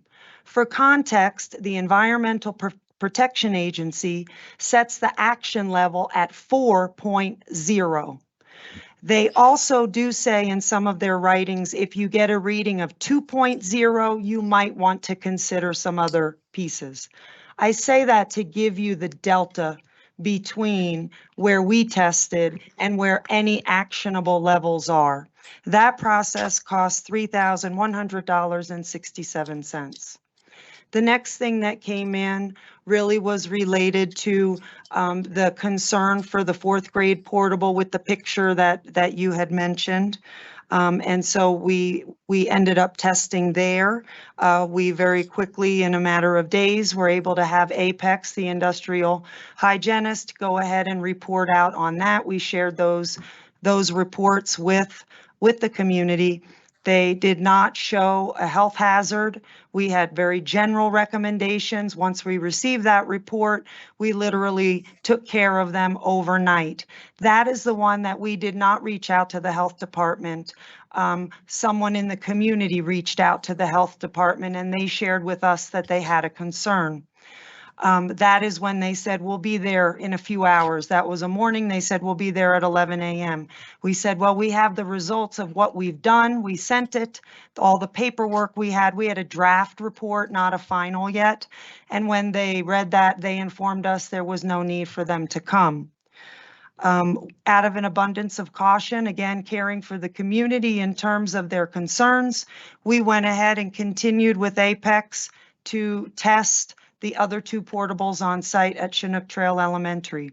That is the one that returned 1 single black mold spore. We were told that this could be literally tracked in on someone's shoe or any of those types of things. But we, out of an abundance of caution, again, we had a remediation company come in. And so the testing for Chinook Trail Elementary School for all of the Apex was $9,000. And for the remediation work that evening, where the company came and they did not find any visible mold growing, but again, we wanted to remediate. They over the years, just like in your own home, you might have had a lot of rain and you have something with a little water stain. Those things were replaced. Out of abundance of caution, spray was put that would be used for mold growth, although we did not have any visible. And the next morning we had Apex back first thing in the morning, a little about 7 a.m. They did another test and that test came back completely 0 for any black mold. And we communicated that again. When we found the 1 black mold spore, we immediately let the entire Chinook Trail Elementary School community know. And within minutes of getting the report, we were able to work with Mr. Shoemaker, and it was field day that day. There had been no students in the portable that day. Within minutes, we were able to divert the students going to their Mandarin Chinese instruction class because we did not want to take even a shred of any risk. And so we moved them inside and we let our community know. As soon as we did the remediation and we got the results back from Apex after the retesting, we immediately again communicated with the community because we have 0 to hide. Okay. So if I've got this correctly, radon testing alone was $3,100. We paid third-party testing services, Apex, another $9,000. So that's $12,100 in hard costs. And then soft costs on top of that, your time, Pete's time, janitorial staff time, materials used in remediation, what have you, on top of that. So it's probably safe to say this is a $15,000, $20,000 exercise? Yes, well, the remediation company that we brought out for the 1 black mold spore, that was $7,118. And again, for our integrity was being questioned, all of those pieces. So it was important for us to have a third-party company come in and do that work. Okay. Oh, so that was a third party for the remediation. So now we're up to roughly $19,300. Let's round it up to $20,000 to correct an issue brought to our attention via 4 pictures of Petri dishes and 1 mold spore found that the Department of Health said you don't have a problem. Do I have those numbers correct? You have them correct. And again, I want to share that some of that instills fear in people. And we wanted to be sure, we would always use a third-party industrial hygienist. We would always use a third party for radon testing. And for the remediation, we wanted again to have a third party come in because we wanted people to have confidence in the process that we were taking. Understood. Thank you, Mrs. Shandy. Director Payne. So just looking at what was sent in, one of the things you said, Deputy Superintendent Allen, was that there was a wave of requests regarding radon. Were those Cora requests? Sure. So around the first, group of inquiries, because I mean, they're while we're calling them a wave, you could call them a group. We had a couple emails, we had a couple Cora requests, and that was around radon. As soon as we started to receive a few inquiries about indoor air quality testing, we received a couple emails, a couple Cora requests. Yes. Is that from constituents that have children in those schools? In D20 schools, sure. I'd have to go back to our notes and our records to determine if they have students specifically in the schools in question. Just because I'm looking, is there a pattern of behavior of multiple core requests from the same constituents? Generally, yes. Thank you for that. The next thing I'd like to talk about is the picture that was submitted to me, like when a parent has a concern of the health and safety of their children and submits a photo but removes the metadata behind the photo and puts in a picture of 4 Petri dishes. And if anyone would like to Google it online, it's a very disruptive tactic across the board nationally of a way to get attention. But when you had a Petri dish that you had taken a secret sample out of your child's classroom and refused to answer where you found it to help in the investigative process determine if there was a concern for the welfare and safety of the children in that building, did you get any response from the parent when we asked for additional evidence as to where those samples came from and how we could potentially look to provide, with all of this expense, a more robust and accurate solution to determine if this was validated information or verified photos of actual incident? We did not directly receive any of that information, no. That in itself causes me as a trained investigator, a 27-year law enforcement officer, a great deal of concern, because this has created a lot of disruption to a school district that has the heart of doing something very transparently to protect the children, and health and safety is a priority of this board, this cabinet. And that in itself is very concerning. So I do think we need to continue to have that conversation of continual disruption to this district. Thank you. Any other questions? All right. Thank you, gentlemen, very much. Appreciate it. Thank you. Mr. Belcher, how many people have we are signed up to speak during public comment section 1? 3 commenters. The board welcomes public comment on issues related to the operation and conduct of district schools in accordance with board governance policy GP 4.4. For members of the public who have registered to comment on tonight's meeting, the board has reserved 2 public comment sections. This first public comment section is for individuals who are speaking on specific agenda items and ASD 20 students. ASD 20 students will be called first, after which individuals will be called in the order that they appear on the sign-up sheet. The second public comment section is for individuals who wish to speak on a general topic not on the agenda. Individuals will be called in the order that they appear on the sign-up sheet. Each individual speaker will be limited to 2 minutes of comment. Individual speakers may not cede their time to other speakers. Please keep in mind that students often attend board meetings. Speakers' remarks, therefore, should be suitable for an audience that includes kindergarten through 12th grade students. Out of respect for all speakers, please refrain from cheering, clapping, snapping, or speaking out during public comment. The board president will recognize each speaker and may interrupt, warn, or terminate a speaker's statement that is unrelated to the operations or conduct of the school district or disruptive to an orderly, civil, and productive meeting. Examples of comments that may be disruptive to an orderly, civil, and productive meeting include obscenities or profanities, comments that constitute harassment on the basis of 1 or more protected classes, and/or personal attacks against any individual that exceeds permissible criticism of school operations or personnel in their professional capacity. Finally, as a reminder to all present, the board and staff generally do not respond to public comment. This is our opportunity to hear from students, parents, and patrons. The board may discuss public comments later in the agenda or on future agendas. Mr. Belcher? So for our speakers tonight, if you hear that you're next up, feel free to come to the front of the room and take the podium next. Our first speaker tonight is a student, Frankie Hodgson, followed by Bernadette Guthrie.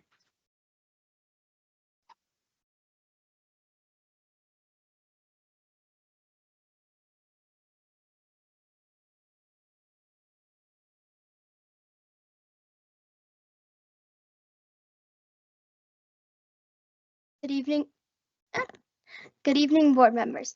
My name is Frankie and I'm a student here at D20.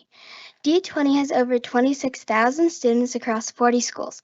This means thousands of students every day across the street, morning and afternoon. The lack of safety and attention to the crosswalks is a serious danger. We've seen it We've seen it this year. A student in our own district at Eagleview Middle School was hit by a car on their way to school. Thankfully, they lived. But what if next time it doesn't end that way? I've seen it myself as I walk to school. I see cars speed up while kids are about to cross, a kid dash across the street so a car doesn't hit them, hesitating to cross, seeing kids stop in the middle of the street just for a car to not hit them. And worst of all, seeing your friend or neighbor almost get hit by a car. And what makes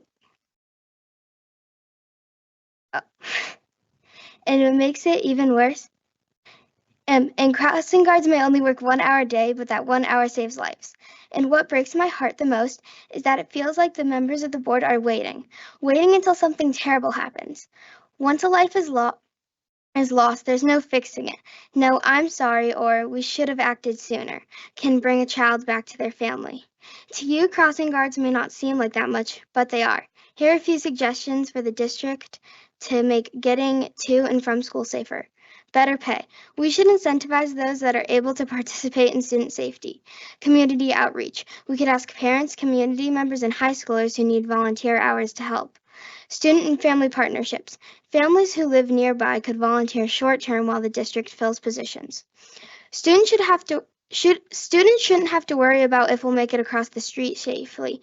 We should only be worrying about our homework, our tests, or what's for lunch. Please, let's not wait until another student gets hurt before you act. Our next speaker is Bernadette Guthrie, followed by Beth Hodgson.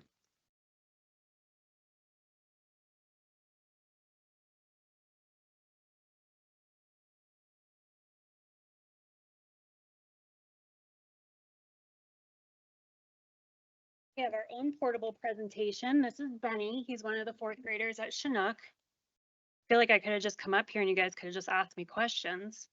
Here's the Petri dishes that were not found on the internet. And there also seems to be a focus on a single mold spore when there were multiple types of toxic mold found in multiple portables. So just keep that in mind. We're also going to put these pictures up here of the other conditions in the portables. Amy, at the start of this meeting, you spoke about leading with compassion, love, and respect, and fostering safe environments for children.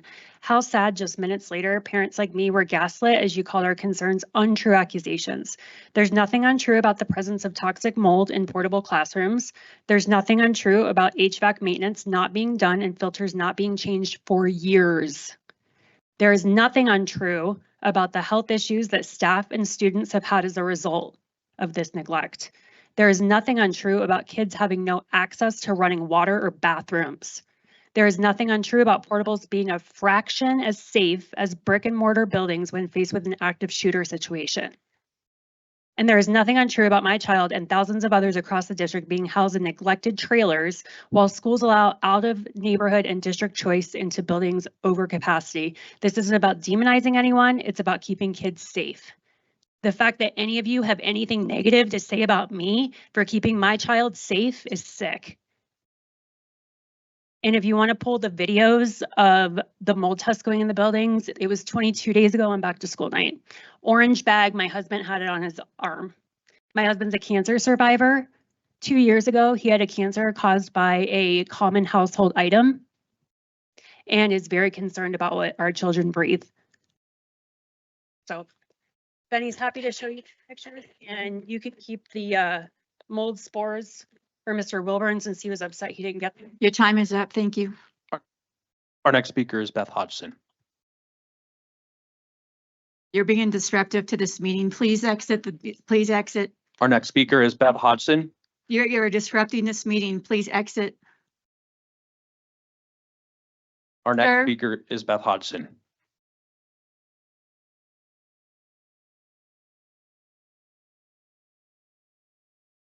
As of August 19th, the district could not provide an answer to how many of our portables are being used for students during the school year. As a parent of a child whose school has portables, this is highly concerning from a safety and security standpoint, especially in the world we live in today. The detached and often isolated location of portable classrooms makes them more vulnerable to outside threats. Security experts note that they often lack the robust security features found in main school buildings, such as fortified entryways and integrated alarm systems. In emergencies, the isolation of portables can hinder student access to vital facilities, like restrooms and administrative offices, creating potential safety threats. While the initial cost of a portable classroom is low, ongoing costs can be much higher than those for a permanent building. Old or low-quality portables require frequent repairs, and maintenance is often neglected. I'm concerned how the use of these portables are affecting the health, safety, and learning environment for our students. Tonight's presentation states there are roughly 36 portables in use at this time. Per my Quora request in August, I was provided with the manufacture dates of all portables in the district. Only 12 have been manufactured within the last 20 years. Assuming the newest portables are the ones being used, at least 24 of those in use are past the life expectancy. 10 are between 20 and 30 years old, meaning 14 portables in use are over 30 years old. Since the district claims they didn't know what portables were in use, either maintenance was being done on all portables, including those not in use, or maintenance was not being completed, which would mean they cannot have their life expectancy extended.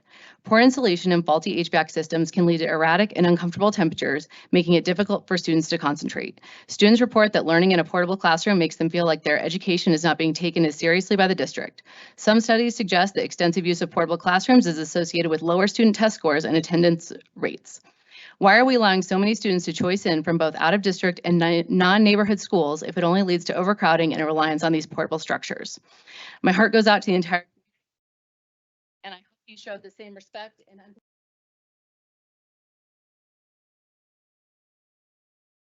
All right, we're going to take a 10-minute potty break since we've been sitting here so long.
2-minute warning, please find your seats.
All right, we are back on decision items. We need a motion to approve Resolution 290-25 contract award for design build services for new Air Academy High School and appropriation from 2024 building fund.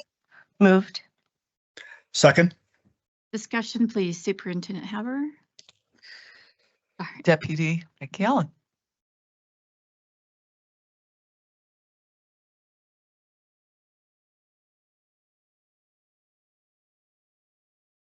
Is this on? Oh, okay. Good evening. This is a resolution regarding the Air Academy High School project through the Public Schools on Military Installations program.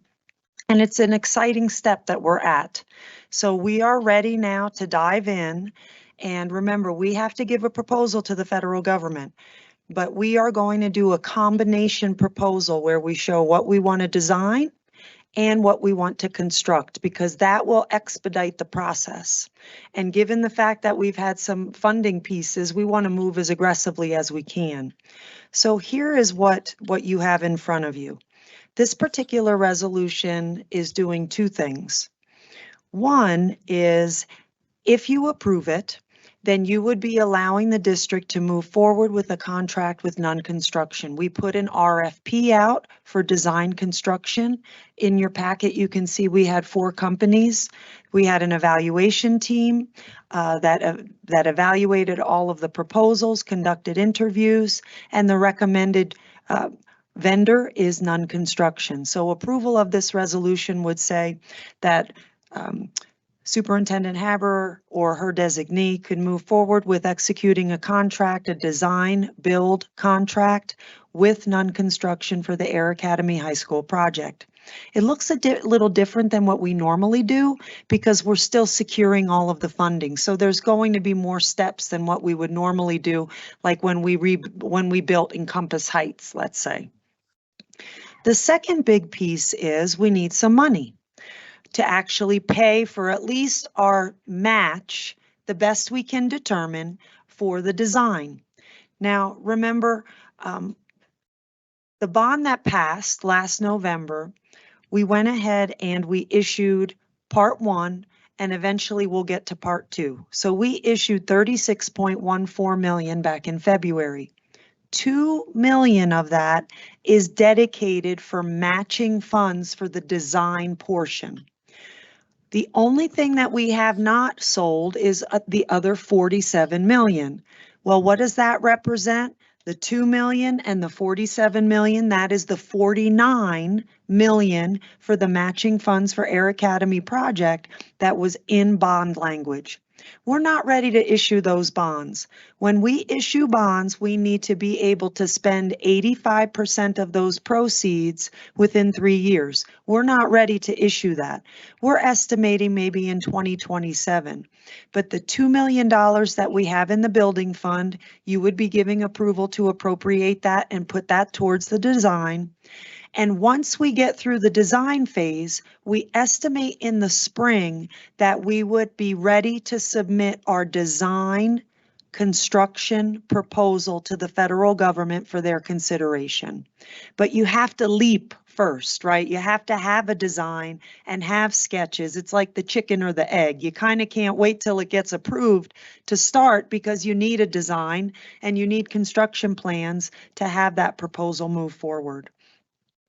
So just a couple of contingency points just to mention.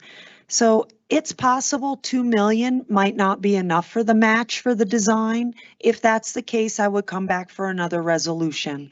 We always, when we're working with building fund dollars, even if I had to add 200,000, we would make sure that you are aware of that. Secondly, let's just say, and I have no indication of this. We know the federal government, when they came for their federal evaluation team visit in June, said they are capping our funds at 120 million. So when I say this, please, I have no inside information. I am very hopeful things will move forward as they should. But I just want you to rest assured, if something fell apart later and there's no federal funds, we don't have to pay non-construction for what we would for, millions and millions. We only pay them for the work that they've completed. The other piece is when we would finally, and notice I say when because I'm confident, when we get to the point that a design construction award is given, I would come back again with another resolution because at that point, we know exactly the dollar amount and you would be able to consider that as well as that point. Do you have any questions for me? I do. Director Wilburn. Thank you, Ms. Allen. Having never been involved in a construction project of this scale, do you know how many different design ideas we could expect to be presented with? Well, typically what happens, Mr. Wilburn, is similar to what you saw for Douglas Valley. So, for example, there's been a design advisory group working on that. It's made up of staff members from District 20, parents at Doug Valley. So we have Mrs. Shandy is part of that process, Superintendent Haber, Adrian Morey, the principal, and that team works for months with the architecture firm to really nail down, and they are doing that legwork, and they ultimately are making a recommendation as to the design that they would like to move forward with. And it goes through a rigorous process of input and edits and what can we afford and value engineering. Just like, I've built a new house and I want, all my dream is way more than my pocketbook. And so quite often you have to, no, that skylight has to go, or this thing has to go. And so that same process would happen again with Air Academy High School. It would be a collaborative process of a team coming together. Input would be gathered, a core team would work on it, and you're also massaging the price as well. And we have a very defined price, $169 million, maybe with some interest income, maybe with a little other sources, but we have a fixed amount. So that is also going to limit really, having 10 different designs because we have a very confined structure to work within, and we're confident that we can do that. Thank you, Ms. Allen. Any other questions or comments? Director Payne. Ms. Allen, I just would say that reiterating having been there the day with the team from DOD, it was really great to hear because so often when we visit schools that are new builds across the country, they're not always built with safety in mind. And I know that that's been expressed with the architectural committee, but definitely with DOD. And in some conversations since then, especially with recent events, I do look forward to the architectural design and their efforts to make sure that they have that as a mindset as people visit that school once it's open. It's going to be a very proud moment for this district. It sure will be. And please rest assured that when I talk about that collaborative process, that is Mr. Ristig from operations. That is Mr. Payne, our director for security, collaboration with security forces at the Air Force Academy. So that will be having a lot of experts, a lot of expertise put to that design. Wonderful. Thank you very much. Appreciate it. Roll call, please. Vice President Cons, Aye. Director Wilburn, Aye. Director Yanez, Aye. Director Payne, Aye. President Shandy. Aye. We need a motion to approve Resolution 291-25 revised cost for relocation of Village Middle School to Mountain Ridge Middle School in 2025-2026. Deputy Becky On. Wait, Moved. Oh, sorry. Second. discussion, please. Oh, yes, Deputy Becky On. I'm welcoming also Dan Moores. I'm so proud of the operations team that you got to hear from this evening. They're all stars. You know, Mr. Ristig as Executive Director for Operations, Rich Payne, Director for Security, Mike Redmond, Director for Facilities, and then Dan Moores is a Facilities Supervisor. And if you talk to principals, I mean, they'll rave about Dan, about the work he does in the customer service. It's the truth. And Mike Redmond as well, all the customer service, the whole team. So it's a proud moment that I get to have you all just showcase your expertise and your heart for this work. So if you recall, back in February, we brought a resolution to you regarding moving Village Middle School from the Center for Modern Learning to Mountain Ridge Middle School. Now, at that time, EL 2.5 is pretty clear in that we don't even embark on a major renovation without presenting it to the board and having your blessing in a resolution to say, yes, we want to move forward. So we did that then, and we explained that project. And we asked for permission to move forward with that relocation, but also asked for an appropriation in our capital reserve of an amount of $1.15 million. Now that was based on an estimate at the time. We hadn't even moved into an RFP and all of that, because again, we need to make sure that the board is in support of that renovation. So I will tell you that when we progressed through that process, we actually had 13 companies put in RFP or their proposals, and Elder Construction was selected, and the dollar amount for that particular contract is actually less than $1 million. But because the whole project overall exceeds $1 million, the right thing to do is come to you and share that. But the price point, as these companies actually did, get in the weeds, get in there, look at the scope, it's a higher cost.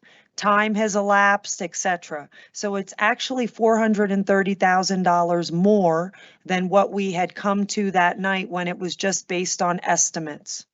And so this particular resolution outlines towards the end where those dollars would come from.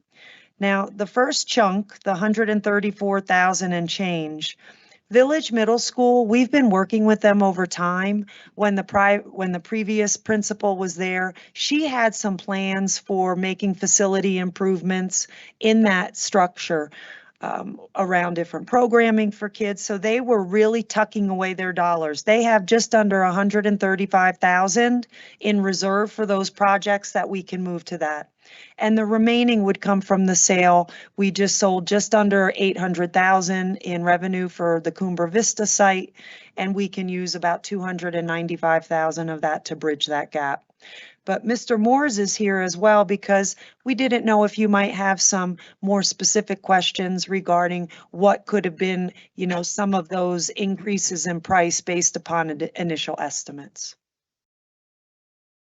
Any questions? Vice President Cons.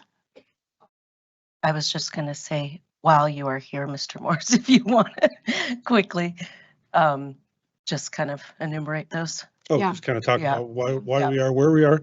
So, like Becky said, when we started back in February, when she came to you guys in February, that number was based on some assumptions.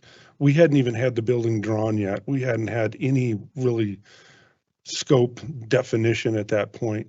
So it was working through that process. And once we got through the RFP with all the contractors, the elders, even none even put in for this one.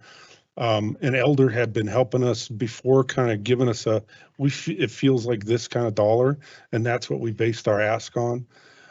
They even came back 300, about 320 higher than their original, once we got everything dialed in to meet the needs of the students and the programming for the principal. And so that's that. And think back again about that time tariffs started to be on people's lips a little bit. And so we've seen that escalation. Copper has gone up, steel, although we're not using much, it's still gone up. It still affects the end of the job. So do you think it would have been similar with any contractor? Absolutely. Okay. Yeah, we'd still be coming back. Okay. Absolutely. I In mean, fact, just the pricing. well, and we had 13 companies Did. respond to the RFP and Incredible. It's a relatively small project in my humble opinion. To have that many big time contractors, and even some of the mom and pops was just amazing. We had folks from Denver, Pueblo, and everywhere in between. It was amazing. So it was a competitive process. Very much so. Very nice. Very Yeah. much. Any other questions? Oh, I'm just going to add one. Director Just have- Payne. If I could, I just want to say after visiting them, I've been at that school now twice, and I really look forward to what it's going to be to get them into this new location, because I think it's going to really benefit the learning environment for this group of students. I offer anytime any one of you want to come visit the project that's currently ongoing, please just get a hold of me and be happy to give you a tour. Wonderful. Thank you. Yeah, and our hard hats. And no open-toed shoes. Okay. Okay. Very Don't good. even think about it. All right. Roll call, please. Vice President Cons, Aye. Director Wilburn, Aye. Director Yanez, Aye. Director Payne, Aye. President Shandy. Aye. Mr. Belcher, how many people do we have signed up to speak during comment section 2? 3 commenters. The board president will recognize each speaker, and consistent with GP 4.04, comments will be curtailed if remarks or behavior becomes inappropriate. The board president may interrupt, warn, or terminate a speaker's statement that is unrelated to the business of the school district, inappropriate for K through 12 students, or disruptive to an orderly, civil, and productive meeting. Thank you for your cooperation. Our commenters this evening in order are Maura Sheldon, Amy Mushel, and Emily Vaughn. Maura?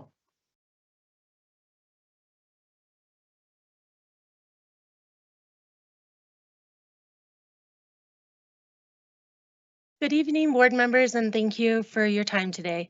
I last addressed you on June 12th, the same day I learned that 79 hours were going to be taken away of plan time, taken away from teachers, turned into student contact time. At that meeting, I expressed my serious concerns about this challenge, which I believe to be unnecessary. However, the response was that adjustments just need to be are required due to modifications related to UPK.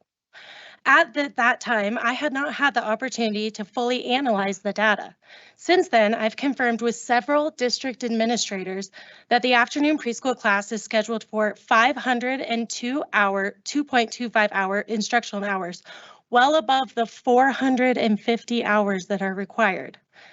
This results in 52.25 additional hours, more than 3 weeks of school unnecessary instruction time for the afternoon session. These additional hours have come at the cost of valuable planning time, which is especially critical for special education preschool teachers. Today, I'm here to respectfully ask why no action has been taken to address this issue. The additional 52.25 extra hours of student contact hours appear to be a mistake, and I urge the board to reconsider the decision that's in the best interest of both teachers and students. Our next commenter is Amy Mushel, followed by Emily Vaughn.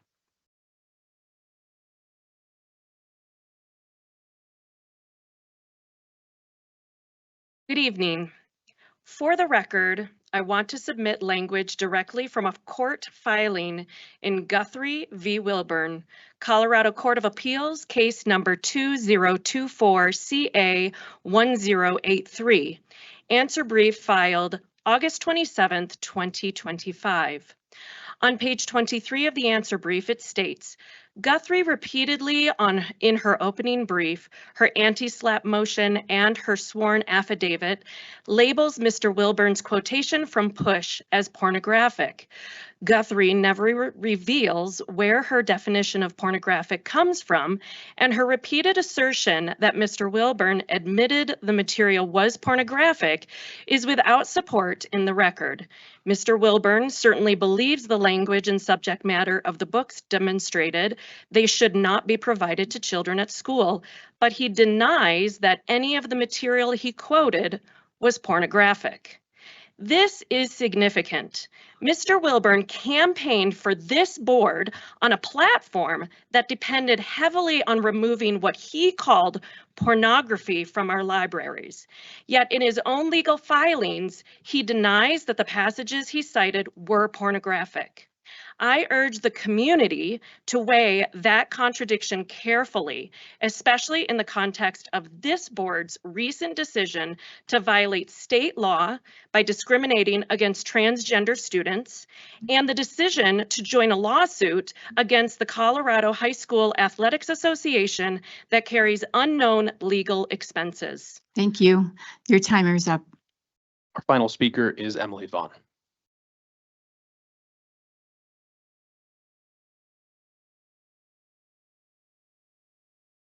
Tonight, we are reminded of compassion, civility, and respectful discourse, yet the actions of this board tell a different story. Board member Derek Wilburn went on a podcast and said, sometimes you've got to punch a bully in the mouth. He wasn't talking about courage, he was talking about a D20 parent. When that parent asked for accountability, she was met with a lawsuit, not humility. This isn't civic discourse, it's retaliation. While the board writes a blank check from the general budget to First and 14th political lawyers, our students and teachers pay the cost. Parents who raise concerns are brushed off as making accusations. Policies are quietly changed to hide business from public view. Poor requests are inflated until unaffordable. Derek still sits on this board after exposing children to sexually explicit material and using violent rhetoric towards parents.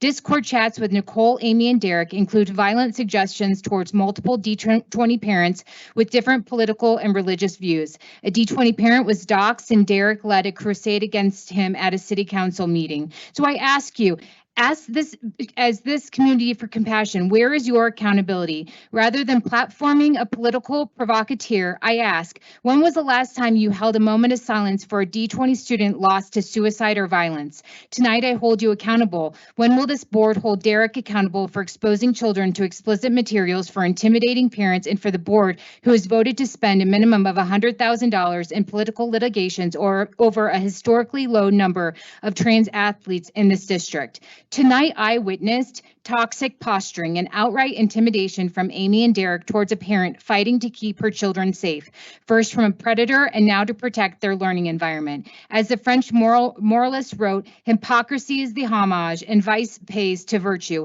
If your opening words were virtue, what we have witnessed tonight is pure hypocrisy. All right, happy birthday to Deputy Becky Allen on September 13th. We'll save you from singing. Yeah.